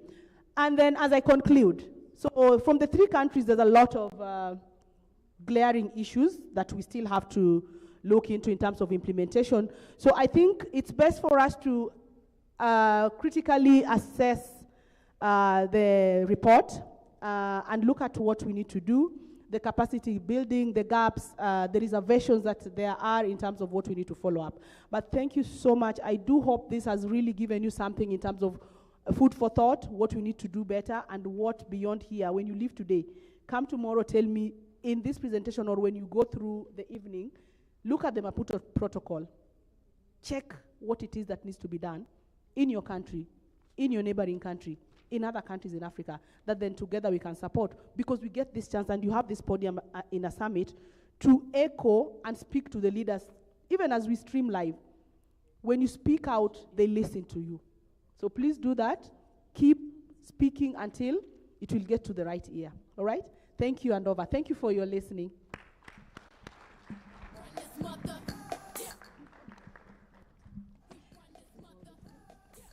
A round of applause again, please. That was really, really detailed, right? Okay, now we are breaking for coffee, and then when we come back, we continue. Is that okay? Okay, so you can still send the questions to her, and then maybe she can have a time with you during coffee break. Okay, please, 1 minute, please. Yeah, thank you very much. For those that have not registered for the wellness session, the painting is full. The painting list is full, so we are left with 2 lists. One is for the dancing, singing, and games, and then the other one is for sewing. Is there anyone who has a sewing? Linda, can I show them? Okay. So this is the sewing. So you write what you want to sew, and then you take this. You take the canvas. Is it the canvas? Yes, so this is the sewing. So please, during break time, register with me. And the sewing list is also about to get full. So first come, first serve. The dancing is also about to close. But please ensure that you register for the sewing and the dancing. We are closing during break. Thank you so much. Okay, so we have an announcement to make. Tomorrow, there will be an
Okay, it depends with you, the group of school you went.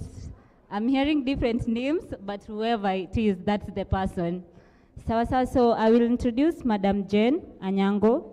She's the director of Polycom Girls, and as we said, we'll be ushering people with dances, with everything, just to make the space lively for all of us, right? Yeah. That does not mean that we are not following the conversation or listening to the conversation. It's just making us feel like we own the space, right? So the girls can just usher her from maybe that point, because we have some cameras here. From that, and if you have any wish list of any songs that you'd want to be played meanwhile, as we continue with the session, kindly pass your wish list to the DJ and he'll be able to accommodate all of us. Thank you. Jane, please respect girls and young women.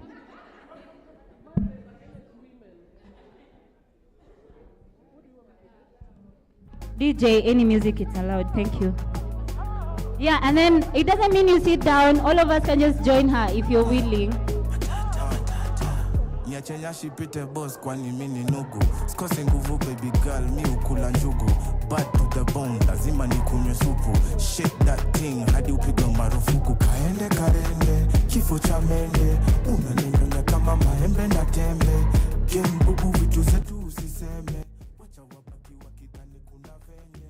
Peleka juu, peleka chini. Usiogope kuu, darua mini. Ikishika sana, toa ulimi. Sako zikipanda, cheza na nani tukomeria. Chiki vile tobe metubeba. Tingisha kichwa tuoneba. Ulete makohana sana. You can join, Usijibo. Did they translate that for you? Don't bore yourself, just wake up. If you feel like you have some move, even if it's left, just do it.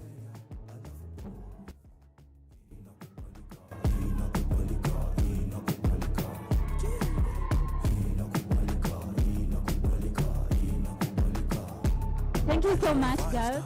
DJ.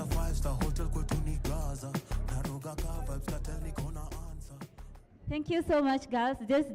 That's just a glimpse of what we are going to have. Allow me to pass the microphone to Jane Anyango, and then she will tell us what she's here to do. You have 5 minutes, Jane. I feel harassed. I really feel harassed, but it's okay. When the girls say, I do what? I comply. So my name, as you've heard, is Jane Anyango.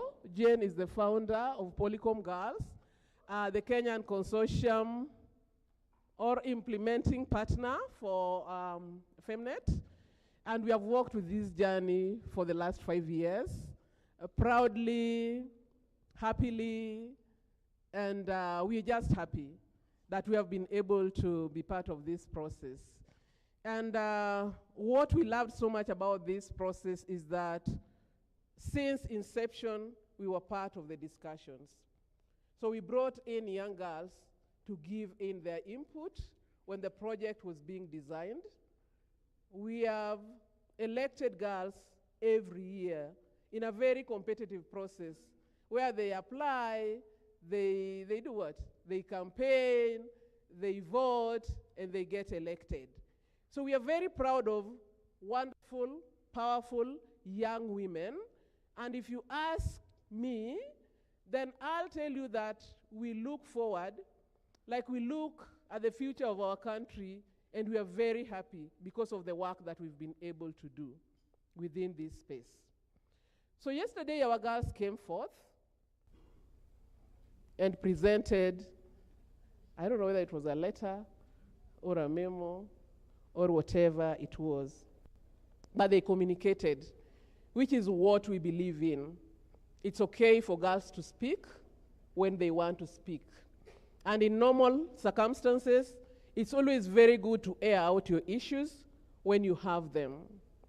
And I'm very proud of the committee that they've been able to sit down and ask the girls to explain more why they felt that they were not happy.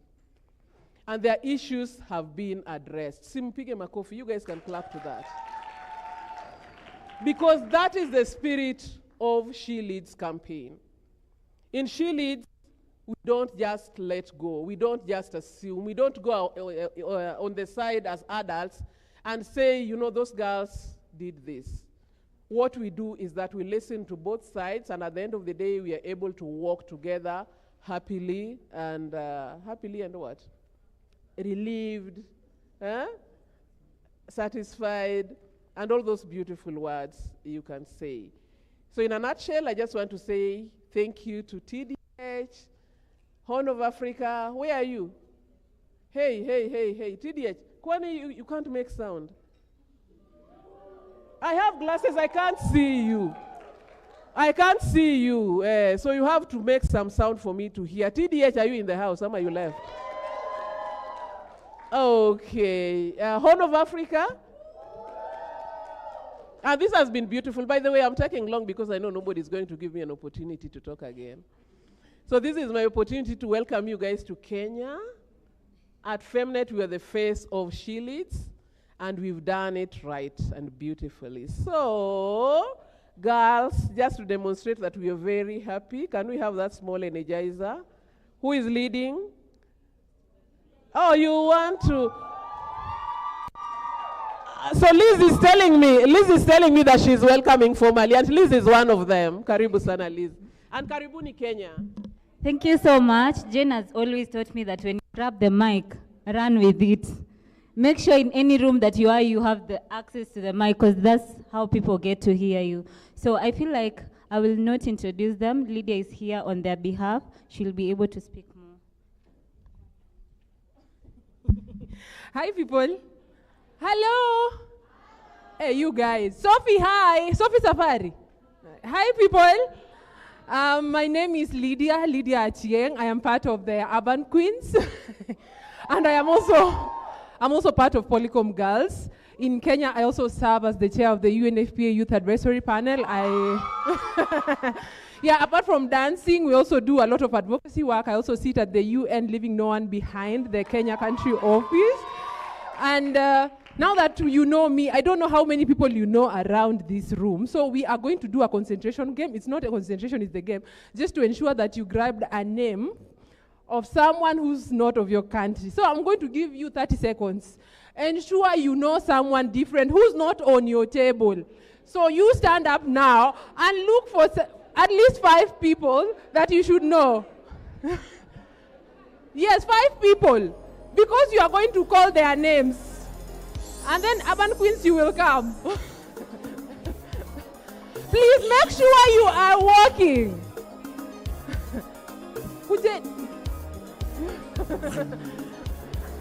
There is a table that people are not walking around. You know everyone in the room? Make sure you know someone else who's not from your organization, not from your country.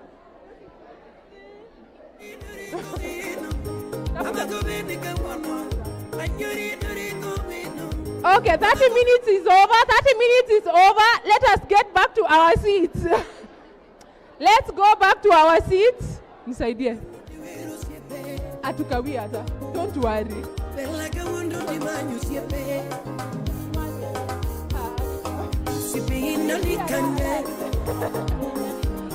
Yeah. Okay. That's it, DJ. Claudia, go and come here. Brenda, Aisha. Kujeni. Hey, you guys were not given opportunity. I gave you opportunity. Guys, let us go back. Let us go back. It is well. We will interact after lunch hour. Okay. So this is the game we are going to play.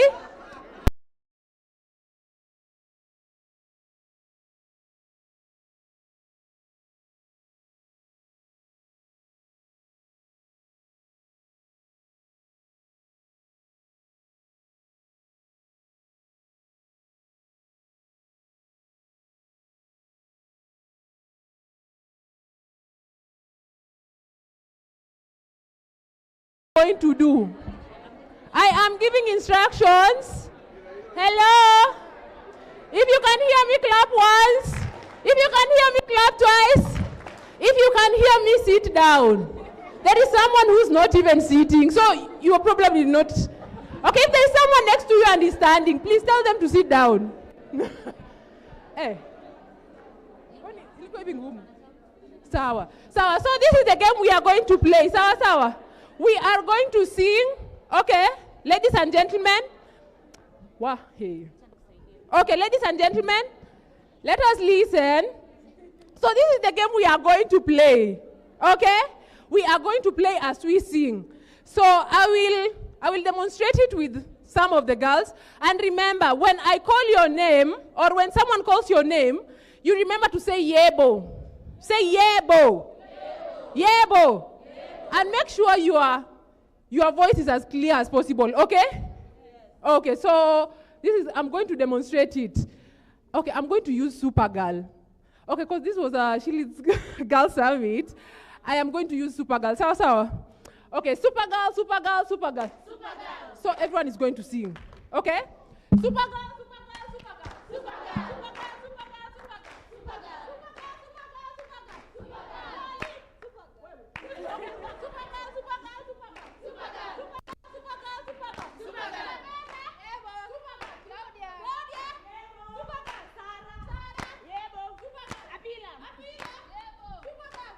So that is what we are going to do. What's the name of someone from your country? Thou shalt not. Okay?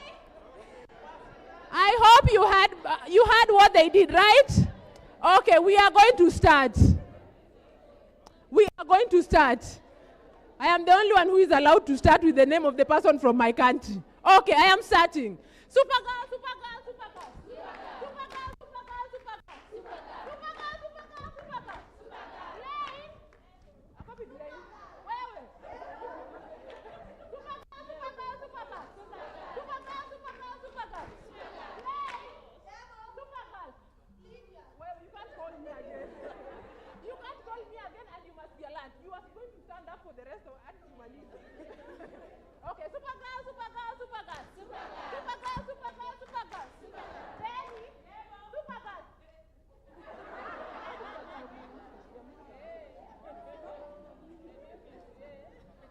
Okay, you guys marry. Okay. You guys have banted, but we might continue it some other time. Remember this game. Sawa, sawa. We might do it even tomorrow. Sawa, sawa.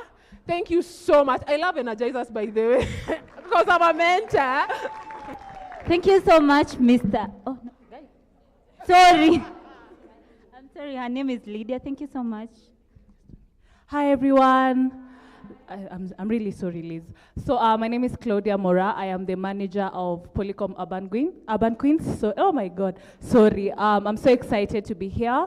And I'd like to thank TDH, Horn of Africa, all the consortium partners for hearing our cries and making sure that the voices of girls and young women are not only heard, but they are also acted upon. Thank you so much, Magdalene, Raphael, Miss Linda. Thank you so much. And just an urge to the girls and young women, no one should tell you you're too opinionated. No one should tell you you're too emotional. Be yourself unapologetically. And also, as Polycom Urban Queens, we are going to support some of us who are running for Mr. and Mrs. Kibera in Kibra. And yeah, we are so glad to be part of the She Leads Consortium partners. And have fun. Please have fun. Please dance. Enjoy. This is a girls and young women space. Enjoy yourself, okay? Have fun. The most important thing you can leave here with is making sure that you have fun in Kenya. Don't go home feeling like we came and we got bored. We were just listening to speeches. Have fun, okay? Msijibo, thank you, everyone. I'm left speechless because I told you Madam Jane tells us we need to learn how to grab that mic. You see the way it's being grabbed from me. But all in all, we really appreciate the girls. So, hello. Are we back? I'm sorry I stood in between you and your energizers. I know it was really, really fun. But for the sake of time and for the sake of leaving no one behind in that spirit, I would want us to quickly go back to our program.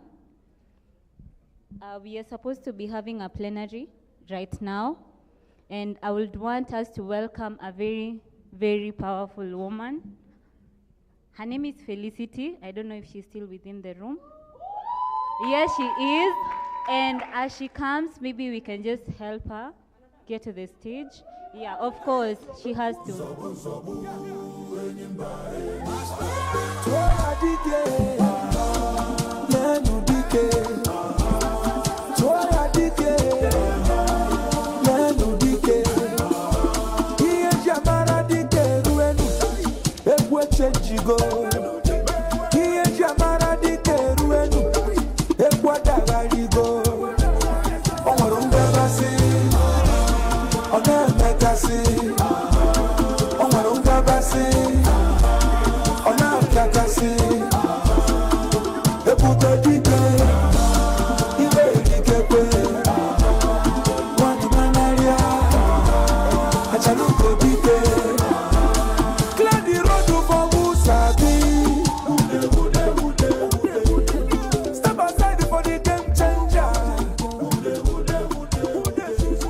Thank you so much, guys. That was exciting.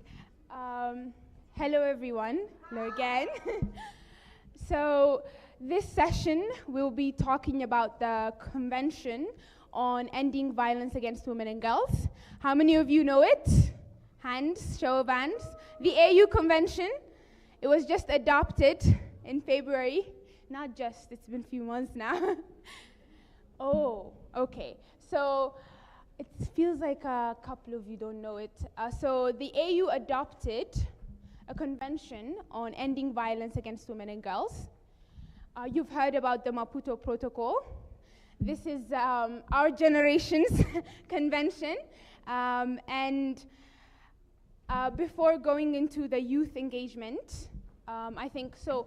After I introduce about the session in the background, I'll be inviting experts to speak on it even further. And I want to first maybe ask, how many of you know these regional frameworks, how they apply into your everyday lives? Girls and young women, we talk about these regional conventions and protocols. How do they affect our everyday lives? Or maybe better question, how do they come from a drafting paper where different heads of states negotiate on it and then apply to our everyday lives? Okay, I'm a law student, so this question feels very my field.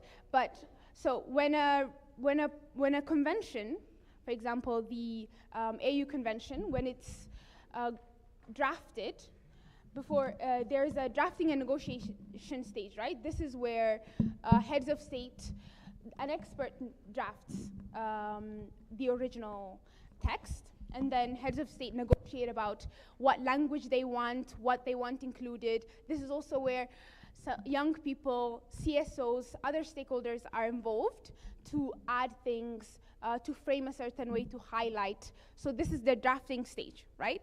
And then once heads of states agree, this text is adopted. So for the AU Convention on ending violence against women and girls, it was adopted in February 2025. And then the Maputo Protocol, you've heard, it was July 11th, 2003. So this is the final text they adopted, and then it's opened for signatures. Maybe you've seen this on medias. This is when different government bodies come, sign it, but it's more political than legally binding when they sign it. It becomes legally binding when it's ratified. And when they ratify it, they deposit this instrument at the AU. They say, our country obliges to this document, we agree, and then they deposit it at the AU. And then the next step comes, which is domestication. This is when they integrate that text into their laws, their local laws. That could be proclamations, that could be regulations, that country's legal structure, they input it in those. And then after domestication comes institutional implementation. So in institutional implementation, different ministries, they come up with SOPs, which is standard operating procedures. And this is around when it starts to get personal and it starts affecting our everyday life. These are the laws we usually interact with on every day. So, and these are also stages where finance starts to be an obstacle to see these big regional conventions and use them as rights in our everyday lives. And of course, then accessibility and accountability measures will come, and then public ownership and awareness raising are also steps there. So currently, the Convention on Ending Violence Against Women and Girls has been adopted, and some countries have also signed it.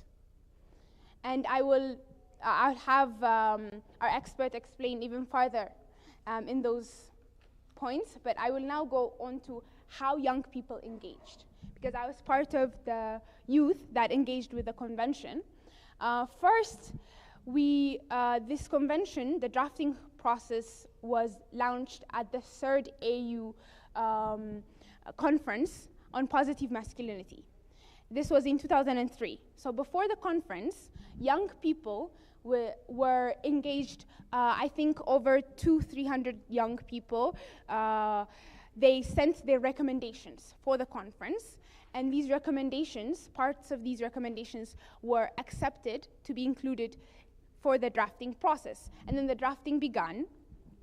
And once the drafting began, last year, with Plan International Aulo office leading and AU and other entities collaborating, we had over 600 young people.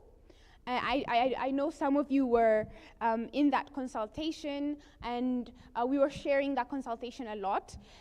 They identified different areas and recommendations they wanted. One, and I think this also clarifies why the convention is needed. I know some of you have questions. If we have the Maputo Protocol that talks about women and girls' rights, why do we need this specific convention? And this convention is specific to violence against women and girls. And young people recommended, first, unique forms of violence to be recognized. For example, girls and young women in conflict areas. Girls and young women that are internally displaced due to conflict, climate, and other crises. Another is to reject the justification or the misuse of tradition and religion as a justification for violence. And recognition of technology as a tool of power to empower and to advocate for rights, but also a space in which violence can occur. Another thing is for gender-responsive reporting mechanisms to be implemented, and these are survivor-centered, inclusive, and sensitive mechanisms to be implemented for the reporting of this convention. So these are all strong recommendations. Young people themselves recommended to the AU, and these were integrated in different AU processes before it was adopted. And now, going into we, as young people, we are advocating for the ratification and going into force, because for the convention to go into force, we need 15 countries to sign it and ratify. Okay, I will call on to our representative from AU. She's a researcher at the AU Commission Gender and Youth Directorate, Ms. Lumba Nidlovo. Forgive me if I butchered your name. She will be presenting more on the convention.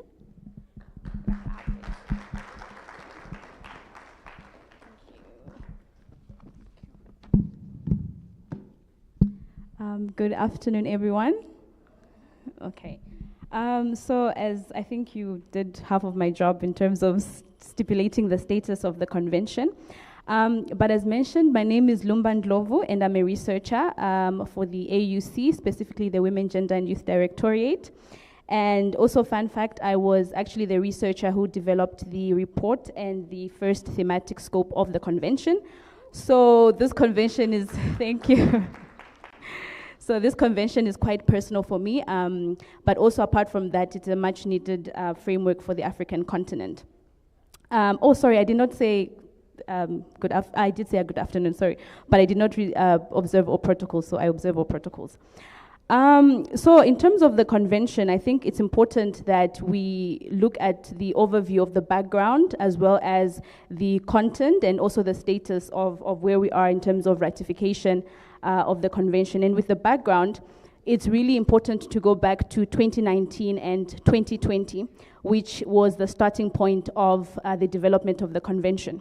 So I don't know how many of you, do you remember what was happening during 2019 and 2020?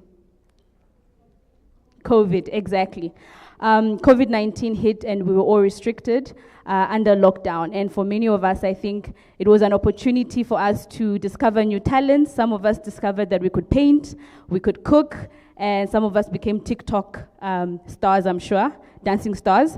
But for a lot of women on the African continent, this was not the reality. For a lot of them, they were actually confined in spaces and environments with their abusers and perpetrators of GBV. So based on this situation, the prevalence of violence against women and girls on the African continent rose to a percentage that was the highest in terms of the global context. So based on this, high-level dialogues took place amongst heads of state, who then made a decisive decision to actually establish the presidential initiative on positive masculinity in leadership to end violence against women and girls. And the importance of this initiative is that it was the starting point of developing this convention, but also from this initiative, 3 men's conferences took place. The first one in 2021, the second one in 2022, and the third in 2023.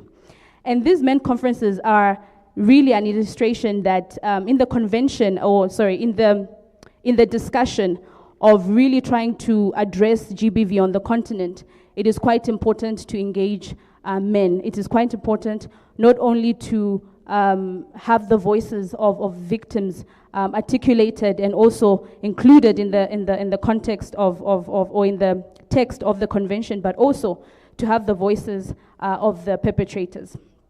So from these conferences, 3 major decisions were made, and in summary, the decision was then made to give the AUC the obligation to develop a continental framework to address gender-based violence on the continent.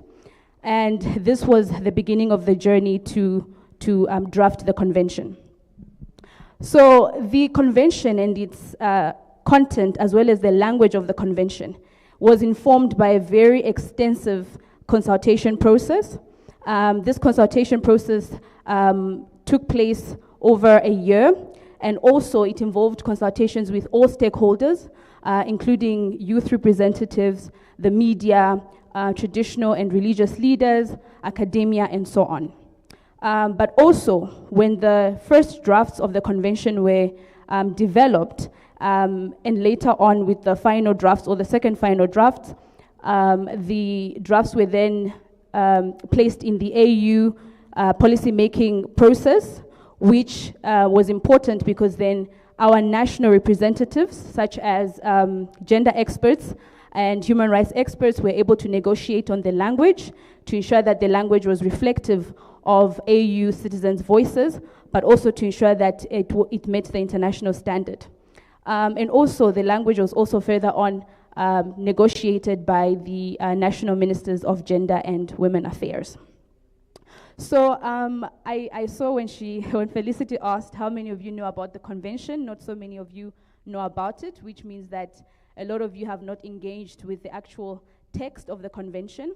The convention is available in all AU official languages, but I'll just go over, yes, you can actually scan the code and then you can have access to the convention. But I'll just briefly go over the content and how a certain framework was used to really ensure that the convention is comprehensive towards protecting women against GBV on the continent. So the convention can be broken down into what is commonly known as the 4 Ps, and this was done intentionally. So the 4 Ps, the first P represents prevention measures. The second one is protection. The third one is prosecution. And the fourth one is policy implementation. So with the first pillar, which is prevention, these articles, there are certain articles and clauses in the convention that specifically give obligations to member states to enact laws and policies that aim to prevent violence against women and girls from taking place in the first place.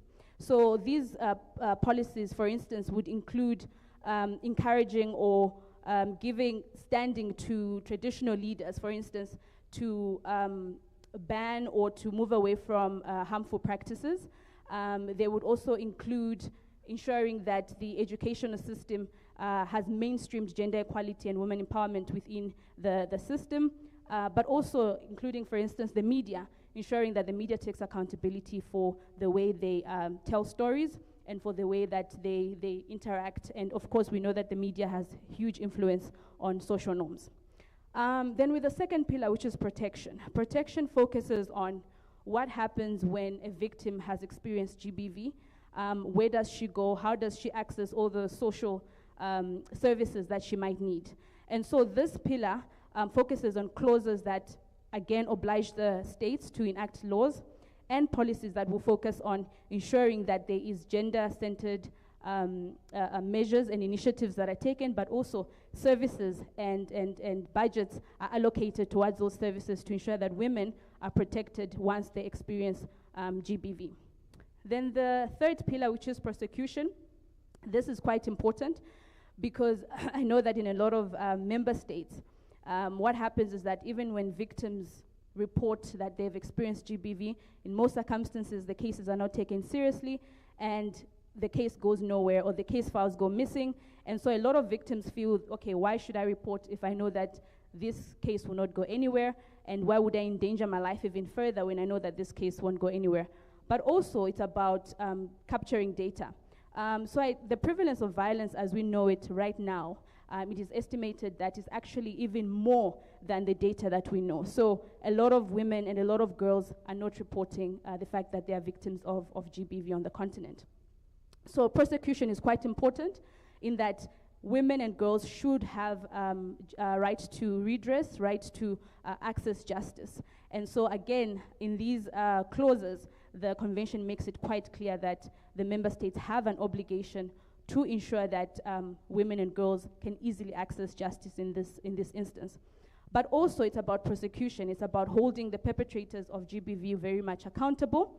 And also the convention is quite clear that it does not go after retributive justice, which is, okay, you have committed GBV and you should be locked away forever. No.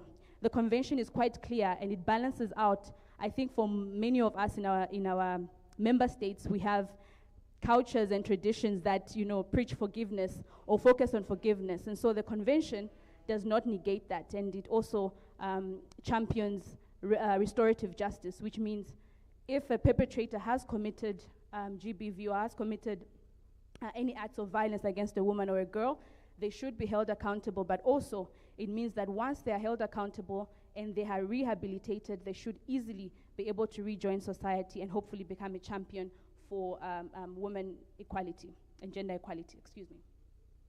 Then the final pillar is policy implementation.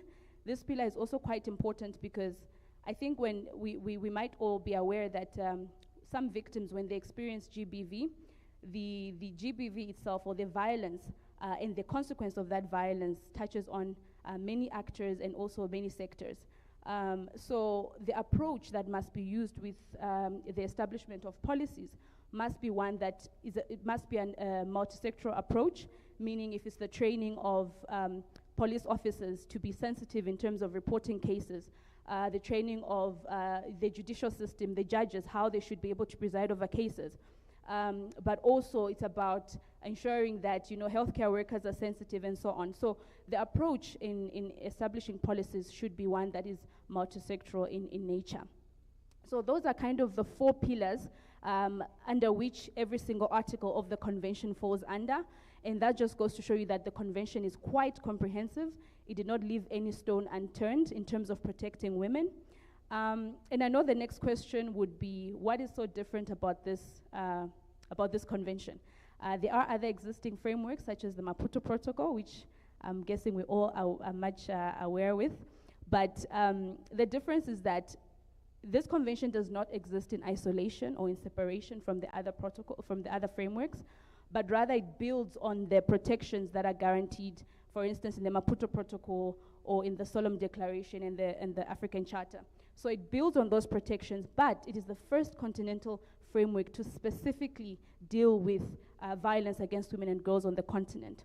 So it goes further into really addressing what are the causes. It goes further into really addressing what can be done at national level, at a continental level, at a national level, but also at community level. And also there's a model law or guidelines document that is being developed for the convention. So again, the convention will further guide member states to enact certain laws and policies whereby they do not have any excuse, because literally the convention is holding their hand into implementing effective laws and effective policies to address GBV on the continent once and for all. So with regards to the status, the current status, as it was mentioned by Felicity, the convention was adopted in February of this year by the heads of state. So this means that all of our leaders, our governments have agreed that violence against women and girls on the continent is an urgent issue that should be addressed. So they have agreed, they have made a commitment. So it's not a matter of if, but it's a matter of you did agree, and therefore it's a matter of holding them accountable to the political commitment that they made. So in this instance, the convention is open for signature, ratification, and implementation. At this moment, we have Djibouti, who was the first member state to ratify the convention. However, we have 5 other countries that have signed the convention: Gambia, the DRC, Angola, Liberia, Burundi have all signed. And signing is just a political commitment that they will review the content of the convention, but also they will also review their own national laws to ensure that there is alignment. And it's also a political commitment to ratify the convention at some point. So as I stated, the convention is open for signature as well as ratification. And this is where I think you all come in as the youth. Your voice in the influence in your voice cannot be understated. You really have influence. It's stated that 60% of the African population is under 25. So meaning you are the majority of the African population. So meaning you have the deciding voice, and you can do so much in terms of advocating for this convention to be ratified and even further to be implemented. Thank you.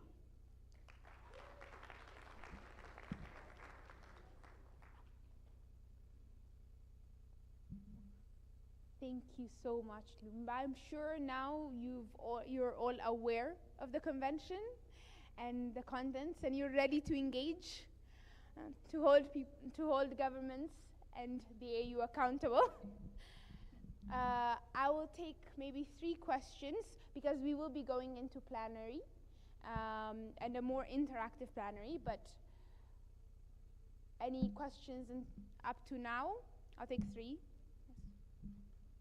Anybody else? No? Hello. Thank you very much for the opportunity. I don't actually know whether it's a question or maybe a food of thought for all of us to think upon. I think with the issue of GBV, a lot has been happening. State, for example, or for instance, young people are advocating, implementing partners are equally advocating. But then the problems finally lies on the state.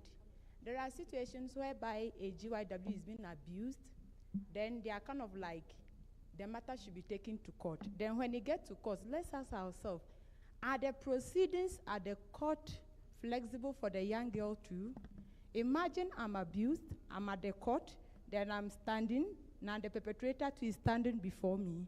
How do I defend what I want to talk about?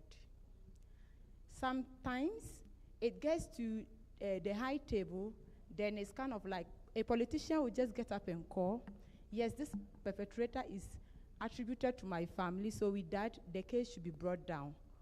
At the community levels, it's kind of like they should handle it within the family level. So I want to know, what are we not really doing differently that cases do not really get the justice we are seeking for? By the way, my name is Sharon. I'm from Ghana.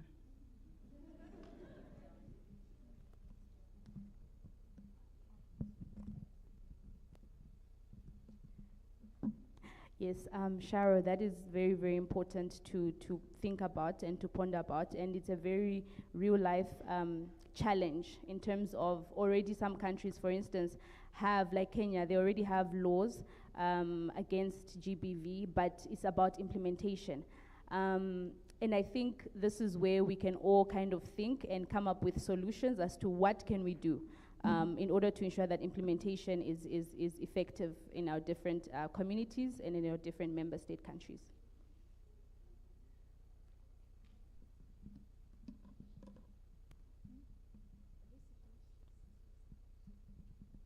Thank you so much for the opportunity. Once again, Wokowera Shamim. For me, I'm just inquiring about how is the convention effective on addressing GBV cases of persons with disability, especially those ones with hearing impairment. For example, there is a case that we are handling locally. It's about a young girl having a young girl living with albinism at the same time is having the disability of hearing impairment. So, you know, that case is very difficult because literally the girl is below 18, she's 15 years, and you can tell identifying someone that this is the person who did this to me is very difficult. So how is the conversion effective about that? Thank you. Thank you for the question. So the convention is quite clear in terms of having an obligation for the member states to enact policies, but also to enact, for instance, when it comes to protection, to enact measures or initiatives that will really be specific to young girls and women, but also taking into account that there are certain instances where there's an intersectional crossroad, where there's a young girl, but as you stipulated, the young girl also is maybe visually impaired, or the young girl is has some sort of disability. So in this instance, the states, it's up to the states to ensure that they enact or they develop rather victim-centered services that will also effectively address all those intersectional issues that may arise from different cases. Thank you. I think that's the hand I saw first, in the back. Sorry.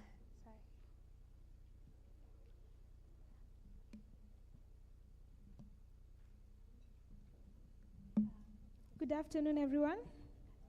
My name is Stacy from Kenya, and my question is, in the 4 pillars of the convention, the part of prosecution, you said that most communities, they believe in forgiveness, and that the persecutor comes back to the community.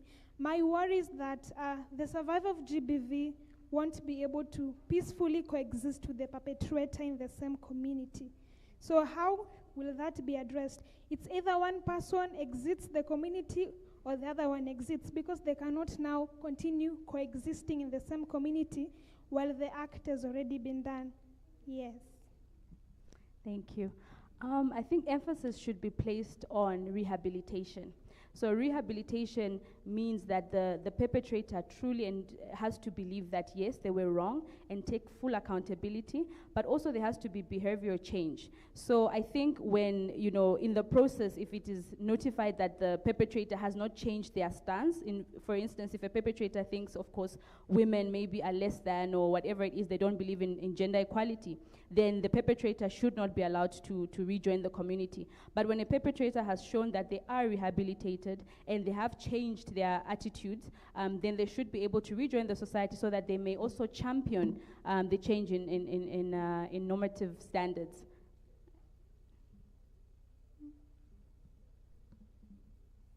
I think in the interest of time, I said 3 questions. So next it's plenary, and we will take some questions after. We'll try to take some questions after that too. So maybe hold your questions until then. It might be answered.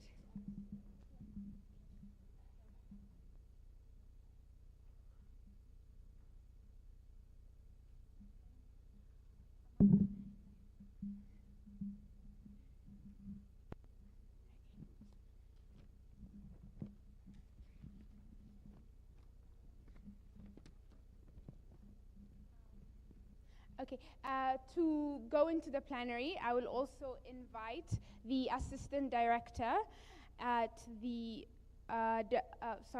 Assistant Director at the Directorate of GBV Mitigation within the State Department for Gender Affairs and Affirmative Action, Mr. Jonas Omowenga.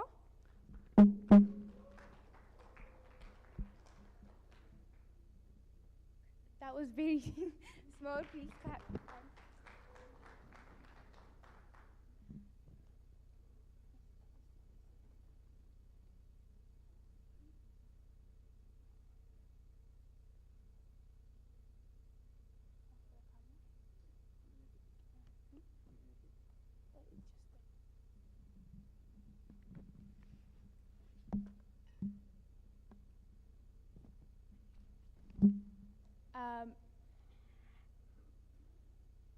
I think going into the questions, I'll start with Mr. Jonas. How is your ministry working to integrate the voices of girls and young women in GBV policy making and programming? Okay, thank you. The ministry and the government of Kenya is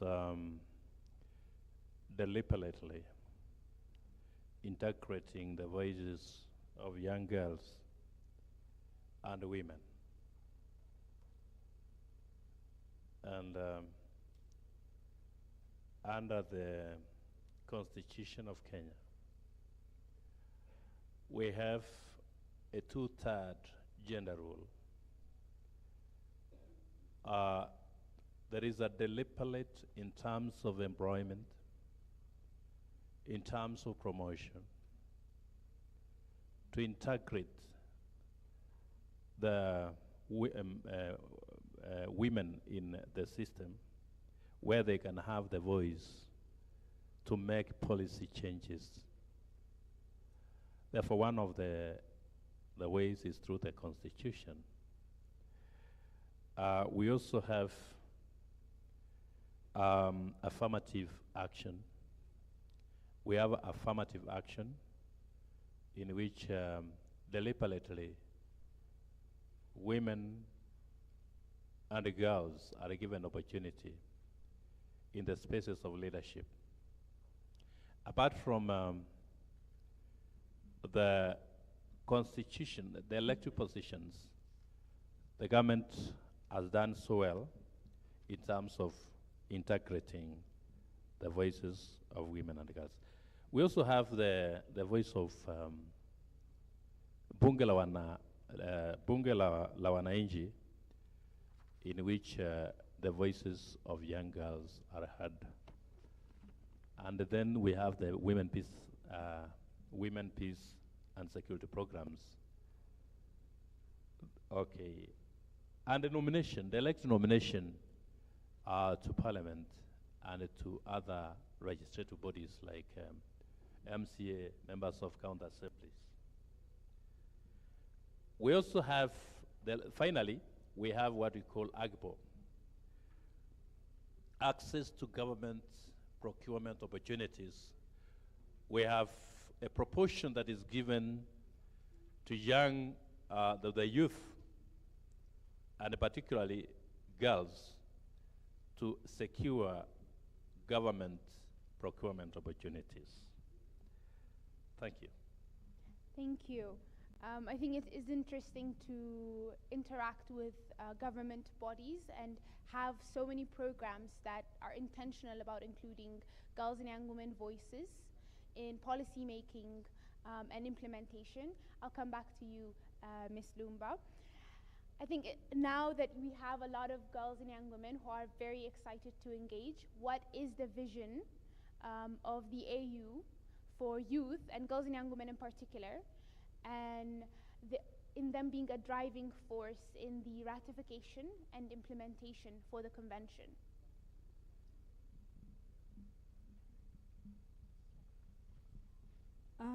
I think the AU envisions the youth to not only be the beneficiaries of the convention, but to be the driving force of its ratification and implementation. As I stated earlier, the youth have the voice to really achieve the implementation that is required. I would say that there are a number of ways in which the youth can get involved. For instance, it's developing strategic advocacy campaigns. So using the convention as a tool to link, the achievement of, for instance, sustainable development goals, because we truly believe that as long as violence against women and girls is taking place, then there's no way that sustainable development goals can ever be achieved. So I think having strategic campaigns and developing those can be a way in which we can push ratification. Furthermore, I would stipulate, for instance, taking action with correlation building. And this has been done in other parts of, in many countries, in which youth-led organizations have networked and cooperated with CSOs and other women's organizations to really ensure that there is unified pressure, and this can also be applied in terms of achieving the ratification of this convention. Furthermore, I would also say definitely targeted lobbying. That is important because as the youth, you've got the voice, but it can be quite challenging to push for ratification without pushing for engagement with political leaders who are in positions of making and taking those decisions. So engagement with parliamentarians or ministers of gender and women's affairs is quite important, and having those high-level dialogues. But also, I would say policy monitoring is also important, meaning that, as I stated earlier, our governments have already agreed and have made a commitment that GBV is an issue that should be a priority on our continent. Therefore, we should be able to monitor how far they are in terms of actually committing and actually taking action to enforce their political commitment. So these are just some of the ways in which the youth can get involved in terms of advocacy and using their voices. But furthermore, I think, for instance, the youth on an individual level is about just taking action in your own personal day-to-day life, whether be it peer education or changing ideas, at a community level, establishing grassroots engagement initiatives where we really sensitize our communities about the convention, its existence and its contents, but also popularizing it so that every single person is not left behind in terms of being aware of this convention and its protection. And also at a national level, again, it's just about engaging with those political leaders that can push forward ratification. Thank you. I think I will stay on you. And before maybe answering the second question, which I will ask, you can also mention specific opportunities or up-and-coming any coalitions or initiatives that specifically the AU, now the girls and young women can join in the movement that is pushing member states to ratification, because I want a specific step that we can look forward to as we engage with the convention, because as you said, gender-based violence is a very big issue and a priority. And you can also give us what youth and CSOs can do, and I think you have also summarized that part in pushing member states. At this current moment, we're still developing a platform on which the youth can get involved.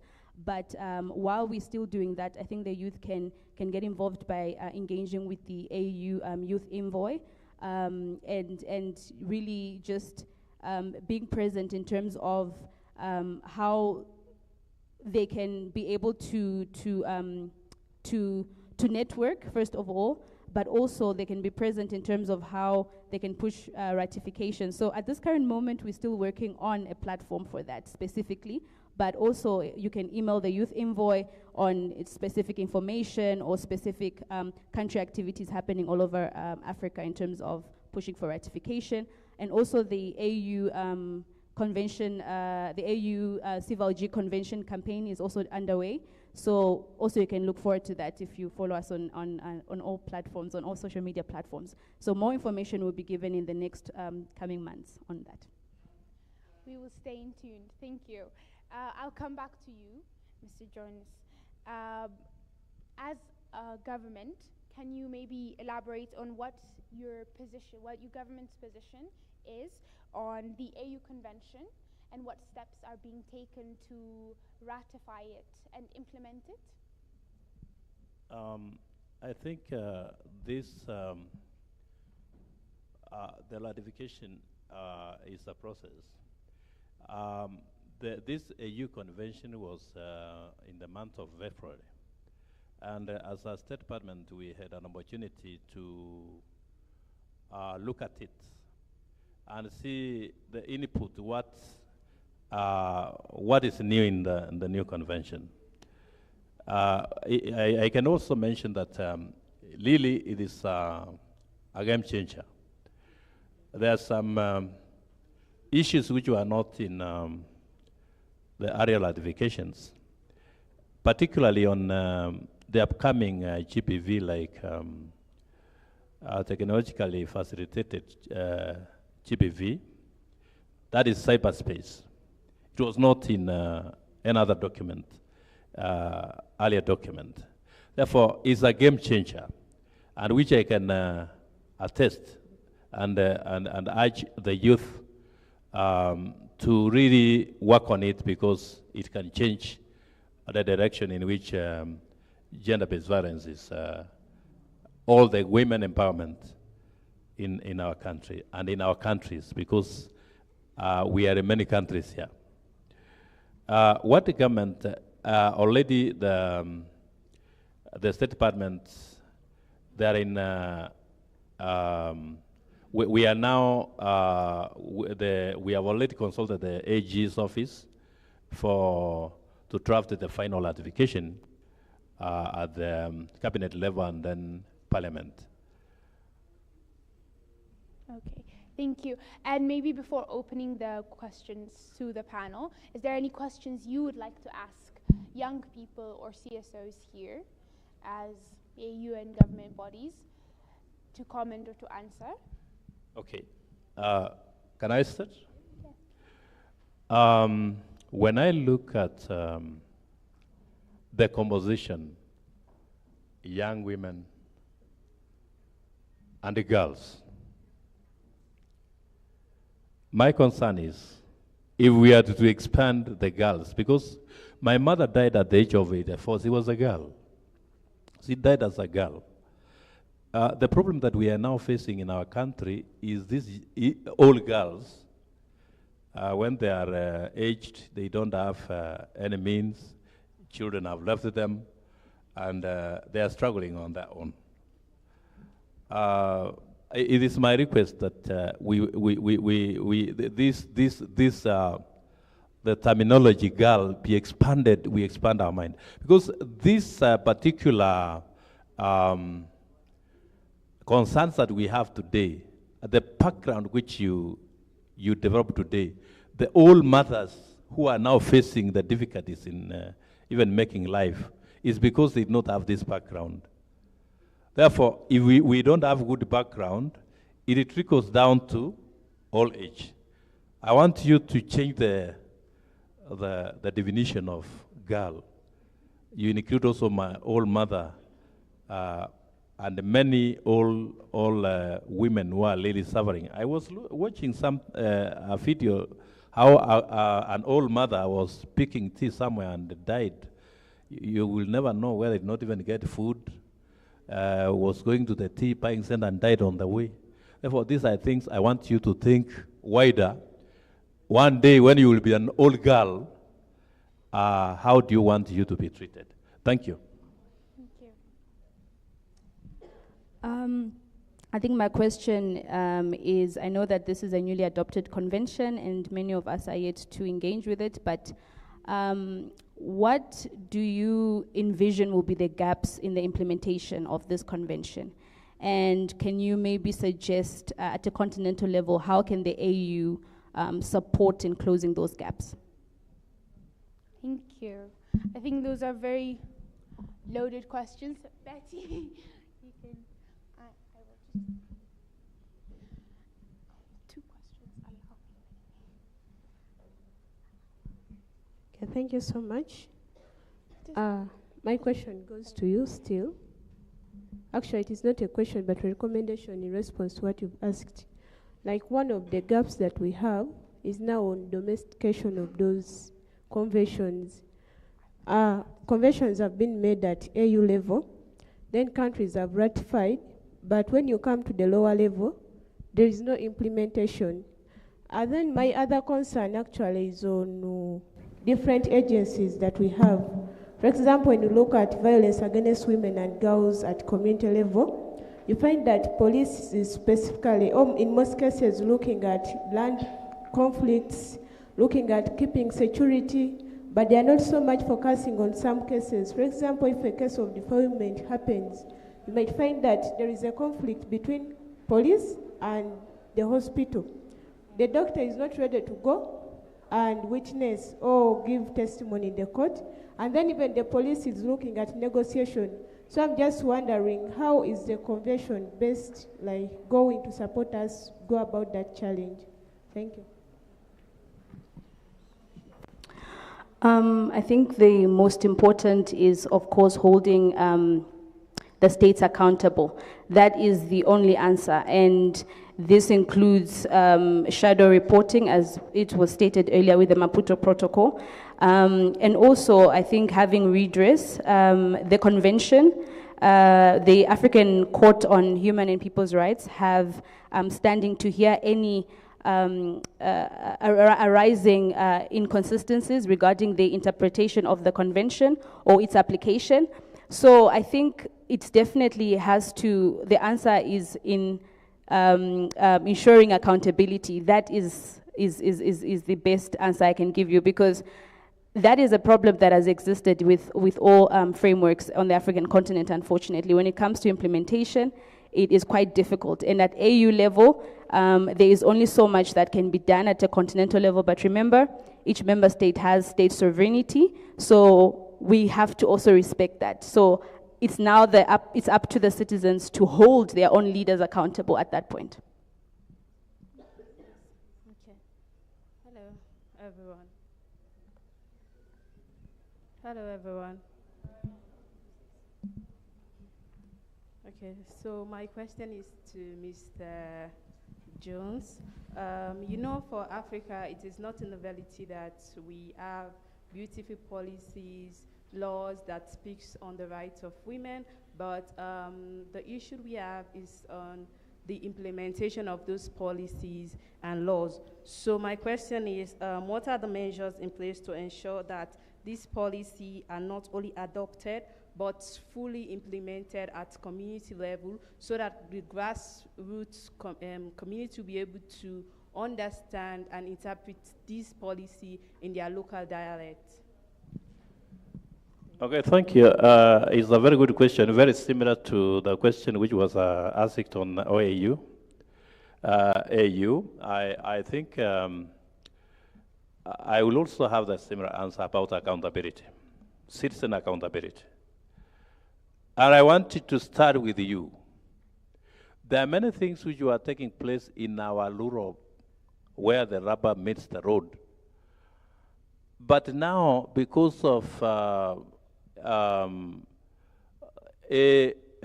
artificial intelligence, which you are the custodians, they are now coming to the light of the government, and there are things which cannot be implemented because they have not been, they are at the back of the government. But if you raise up your voices, you use technology to make sure that there are records of violations of the the Constitution and the whatever we have ratified. And I'm matching, what is pleasing me is this consortium I have seen. It is of very many CSOs. If we work together the way we have worked together in this conference, the youth work together, women work together, and you become your sister's keeper.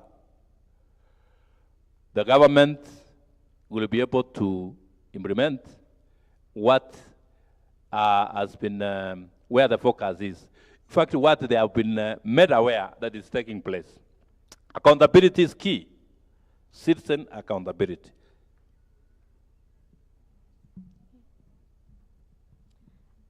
Just to add and circle back, I think for the youth it can be quite frustrating to hear accountability, accountability, accountability. But the truth is that it really is in accountability is the solution. And I'll just give an example with the youth, for instance, also in Kenya, but also in South Africa. If you are aware, so I'm from South Africa, well, I'm staying in South Africa at the moment. But the youth there really know their constitution, and the youth there really hold their leaders accountable. Many protests break out. I don't know if you were aware with 2015, they had the Fees Must Fall protest, which lasted for almost a month. And all universities were shut down, roads to the airport were shut down. And guess what happened? The government responded, and the government gave the youth what they were demanding. So while we say accountability, and while it might be repetitive, but it's truly in accountability and holding the leaders accountable in terms of taking action. As the youth, you've got the power, you've got the voice. It's a matter of networking and building collaborations and having a unified voice and demanding for that action from your leaders. Thank you. And maybe one last question. Okay. Yeah. I think mine is a question. Can you hear me? All right. Mine is a question and an addition. You asked about the gap that the convention might face. Now, here's the thing. When we are talking about gender-based violence against girls and young women, is there anywhere in the convention where it's taxing member states that will rectify to this to have some kind of specialized institutions or programs before they will, so that the AU will hold them accountable? Sometimes, most times, we ratify the conventions, we even claim that we are domesticating them. But now here, let me give you an example of Ghana's case. The police has a department that handles gender-based violence, gender and domestic violence unit. But most of the times, the police does a lot of things. There are some cases that young women may not feel comfortable working in the police station. Is there a way that the convention would tax member states to have separate institutions? Because gender-based violence is wider than we think. So is there something like that in the convention? Yes, and that falls under the second pillar, which is protection. And protection obliges states to, again, enact laws and policies that will ensure that there is victim-centered institutions and victim-centered approaches are used in development.